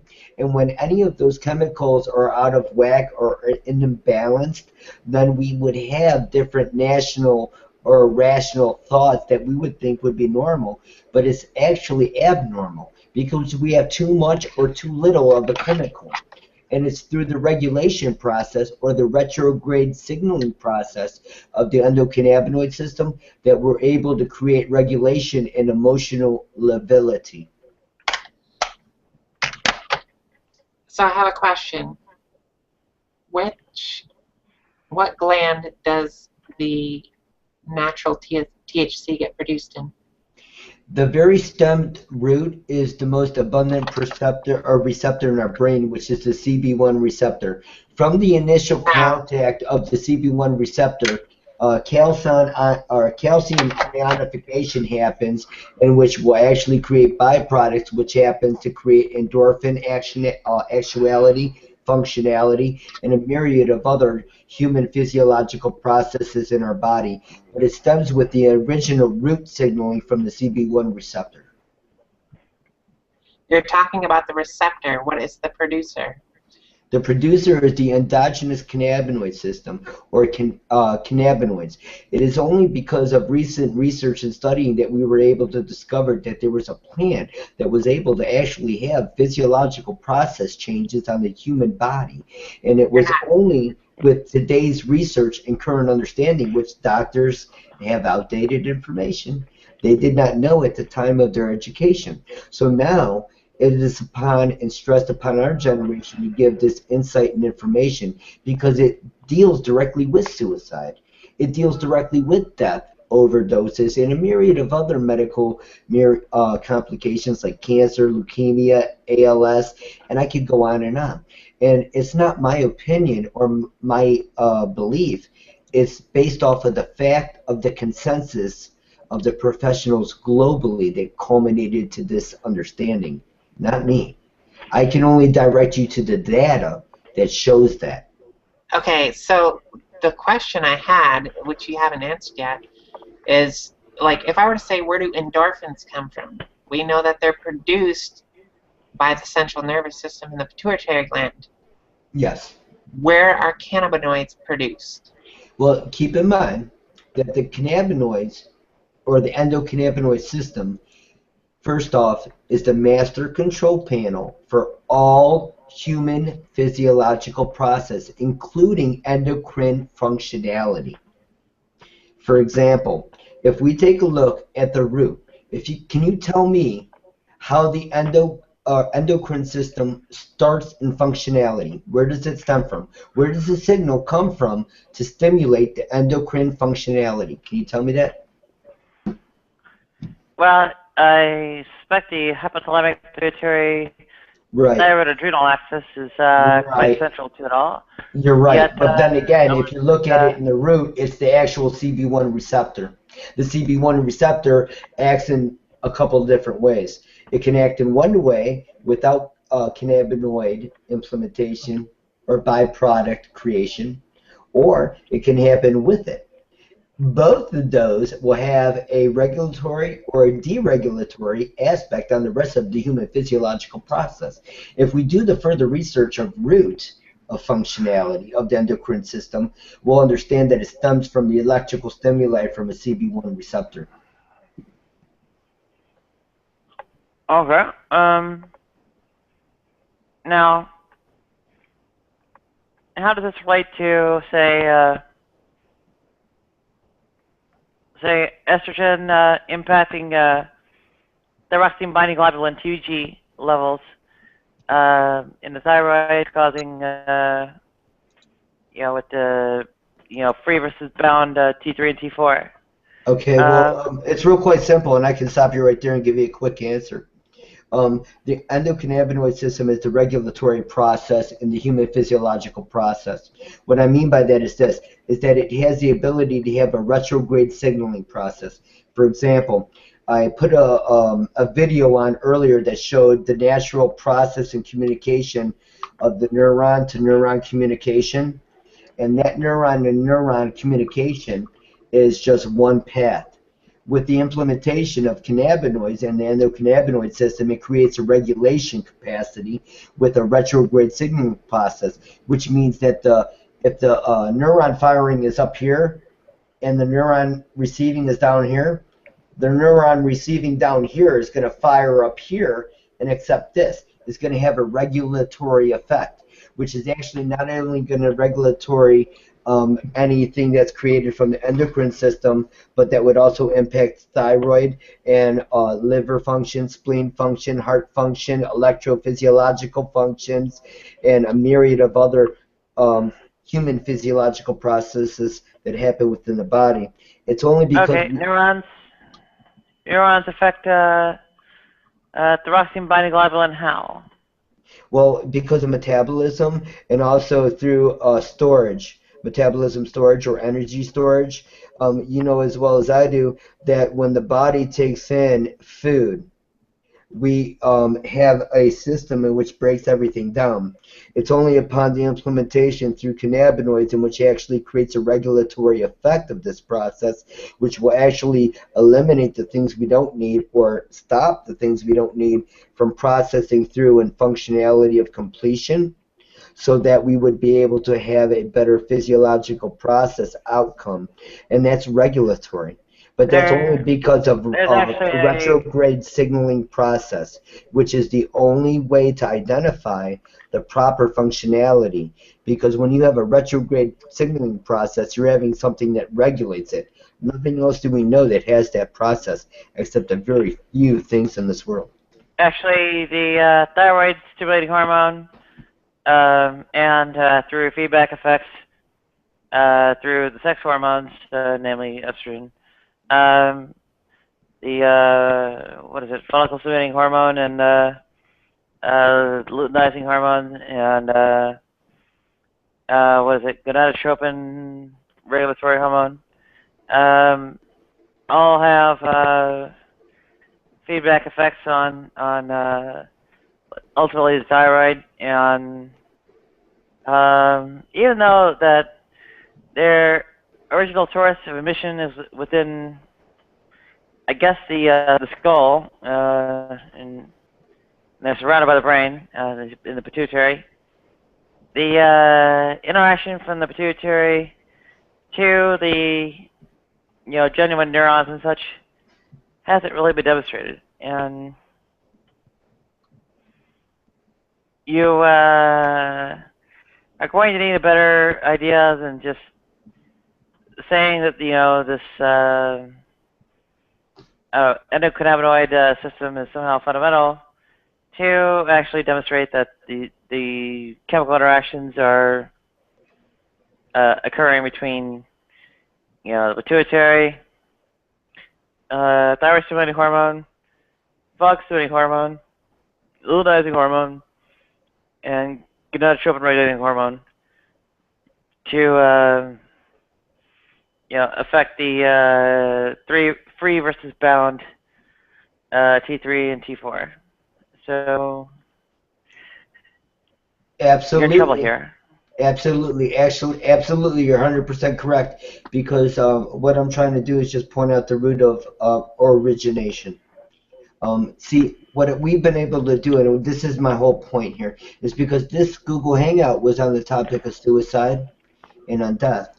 And what I did is I did a lot of research on suicide, but more so on the study of the chemicals that are created in the majority of the group studies which created suicide. And what we did is we noticed that there were certain elevated chemicals in the brain. And it was with that information that we were able to decide, okay, well, a lot of these people that committed suicide, they had elevations in their body which were naturally produced, they had no control over. So they were victims of their own body's chemistry. And it was nobody's fault. Of course they were. Here's And the thing now, it's John. Yes, ma'am. The Wikipedia does not agree with you that it controls everything. So therefore, checkmate, you lose. I know Wikipedia is outdated. Wikipedia is outdated. I apologize. It was a joke. It was a joke. I know, because it's outdated. Well, it's definitely not a reliable source, but it is a good starting point for your own research. But yeah. I'm just really intrigued at the root processes of the chemicals that are created in people that actually experience suicide. And if we actually take a look at the studies, we'll find that there's elevated certain chemicals in the brain. When we research that further, we find out that those are created from the endocannabinoid system, which is why I research everything to its lowest common denominator. And I think you have the problem we have is that we don't agree on that lowest common denominator. True. Like the endocrine system is the whole complete system. Right. It is the thing that It is. delivers every little chemical that we have throughout our body, hormones and other things that go through our body are all Correct. through the endocrine system, not the endocannabinoid system. Right, but if you take a look at the video I just played, that just showed you our current understanding. All And it showed was cannabinoid receptors. yeah, but what it did is it showed that the neurons with the neurotransmitters such as dopamine and serotonin, which are the elevated chemicals in suicide in victims that we've seen, are regulated by the endocannabinoid system, which has the functionality of the endocrine system for Actually, they're the meat. decreased They would dopamine depress. serotonin. Yeah, they would be It's not depressed, increased, not yeah. increased. Yeah. Exactly, but that's what I'm saying is the endocannabinoid system has the way to regulate those chemicals. So there's not a decreasement or an allotment. Because I have a little boy, he has ADHD, and I know because I've done the research that it's not his problem or his fault. He's not doing it intentionally. He's got all this high energy.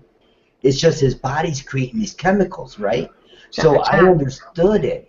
And so I'm trying to work with the school right now on integrating him into the public school system because of his situation. And, you know, it's fucked up, pardon me, but my wife, she believes in the pharmaceutical approach, which breaks my heart in every fiber because I know the side effects and then ill effects from the pharmaceuticals. And it breaks my heart that he's having those when there's a non-toxic solution I cannot administer to him because of where I live. How is marijuana any different from a pharmaceutical, so to speak? Because it's natural. There's a couple of ways. One is the synergistic qualities of the cannabinoids in a whole. So in other words, whole plant health is the most important. In other words, if you were to take a cucumber from the garden and just peel off the skin and not eat the rest of it, it wouldn't be that advantageous for you, other than the phytonutrients in the skin. But if you ate the whole plant, you know, the cucumber and the skin, you would get that additional benefits within the property of the fruit or the vegetable. I'm going to raise the bullshit flag here because there are plants out there you can eat the fruits, but if you eat any other part of it, then it's poisonous. Or vice versa. You can eat the leaves of certain plants, but if you eat the fruit, it is also poisonous. Right. And that's not necessarily true in all cases. No. So your whole plant. I never said it would be. It's only whole and truthful in cannabis, not in any other plant. Well, then don't say it's whole plant nutrition crap. Well, it's whole plant nutrition in regards to cannabis, but not in regards to every genealogical foliage on the planet, just in regards to cannabis. You just used a cucumber as an example. Yes, ma'am, because I wanted to give you an example of what it would be like if you just had a partial amount of the cannabinoids in a plant versus the synergistic quality of all of the cannabinoids. And that's not my opinion or theory. This is a culminated understanding of global understanding. We're just understanding it for the first time. You know, you're just being introduced. I don't even debate the issue because it's undebatable. It's already proven fact. I'm just expressing and bridging the gap because it's not me. These are doctors, doctorates, and world-leading professionals, not me. Yeah, there isn't really any need for pseudoscience. I mean, Marinol is already there as a cannabis-derived anti-nausea medication. And true, but it does not have it doesn't have the synergistic qualities of the other cannabinoids in the plant. There's an actual article in which I can actually pull up and share and put a link on in the chat to give everybody access to the information of the entire, not only the nutritional benefit, because omega-3s and omega-6 are the most proliferant in the cannabis plant other than any other foliage in this planet. And it's also in a form that's most bioavailable to human process and absorption. Can I also correct you on another thing? Is that you're talking about it being the amount there. not only is it the amount of the hormones or chemicals produced that can cause an imbalance, but it's also the receptors that can cause an imbalance. And Well, actually, yes. there are people out there who, regardless of how much weed they smoke, they don't even feel the effects of it because their cannabinoid receptors do not uptake what they're intaking. You know, it's not passing through the receptors. Absolutely. There's a blockage there. There's what's called a mutation. There's a mutation in the endocannabinoid system which creates inability for functionality in certain individuals. And I'm not going to be the one to let the cat out of the bag, but I just might do it right now. There's also some current research which just came privy to the public within the last 4 days, which showed that the Center for Disease Control had an insider which actually came out and told the truth about inoculations. Oh, here we go with the conspiracy theory. Anti-vaxxer. Oh, God. Hey, it's not me. It's the guy that works for the Center for Disease Control, not me. Oh, it's not me. It's the conspiracy theorist before me that told me the information that I believed. I don't believe anything. I don't believe anything. Then why are you passing it off then? Why are you telling us stuff that you may or may not believe in? Because what I can tell you is that if you actually take a look at the actual ingredients inside of any of the inoculations, you're going to find out certain information which is undisputed fact. If you ever get to that far, which most of the people in the world will never get to, because they never did the research, you'll never know. If I didn't want to mess up my hair, I would so fucking facepalm right now. Oh, that hurts my feelings. I'm sorry, but I've heard that stupid argument before. I understand. Yes, my hair is already messed up. I don't want to facepalm. I understand, and it's cool, and I respect everybody's opinion. It's alright, John. Anyway, it's getting late here, and I'm about to get some other things done around my house, and maybe I'll be back on with another topic or another whatever. I don't know. Maybe I'll just hang out and chill. But if you guys are still awake, you know, come back and we'll talk some more maybe. It was a pleasure, and I just hope that I was able to provide some type of insight into the root functionality of the chemicals that were found in studies that most people that committed suicide had in their bodies at the time of their death. And it was only knowledge I was trying to give, no opinion, no theory, no trying to sell anything. I wish you all peace, and I wish you all the best. John, don't be so cheery about it. God, you make me feel bad for disagreeing with you. Hey, it's but all I won't let that sway my opinion, though. I'm a skeptic first and foremost, but... As you should be. Ask questions always. Good. Okay, so it was a pleasure talking to you, too. Yes, ma'am. And Nadia, I'm sorry you couldn't come in until much later in the conversation, but hopefully, I don't know what the hell is happening with what was going on there with so-and-so having you blocked or whatever, but... Doesn't matter, I'll get on soon enough. Yeah, the money for internet connection will go, and then that's the end. Huh? What are you saying? The money for a real internet connection will go, and that'll be the end of G+ Hangouts. Well, you're still living in the same place you were, so you're at least got that. So, but anyway, well, it keeps changing hands, but it won't forever. Eventually, somebody will actually hang on to it long enough to bring a lawsuit against me to have me evicted. Well, here's hoping that's not the case. So anyway, I wish you good night, and maybe I'll see you again next time I have a hangout. Like I said, it might be in a couple hours once I get what I need to get done. And if you're still awake, I would love to see you again and talk some more. Absolutely. Have a good night. All right, you too, Nadia.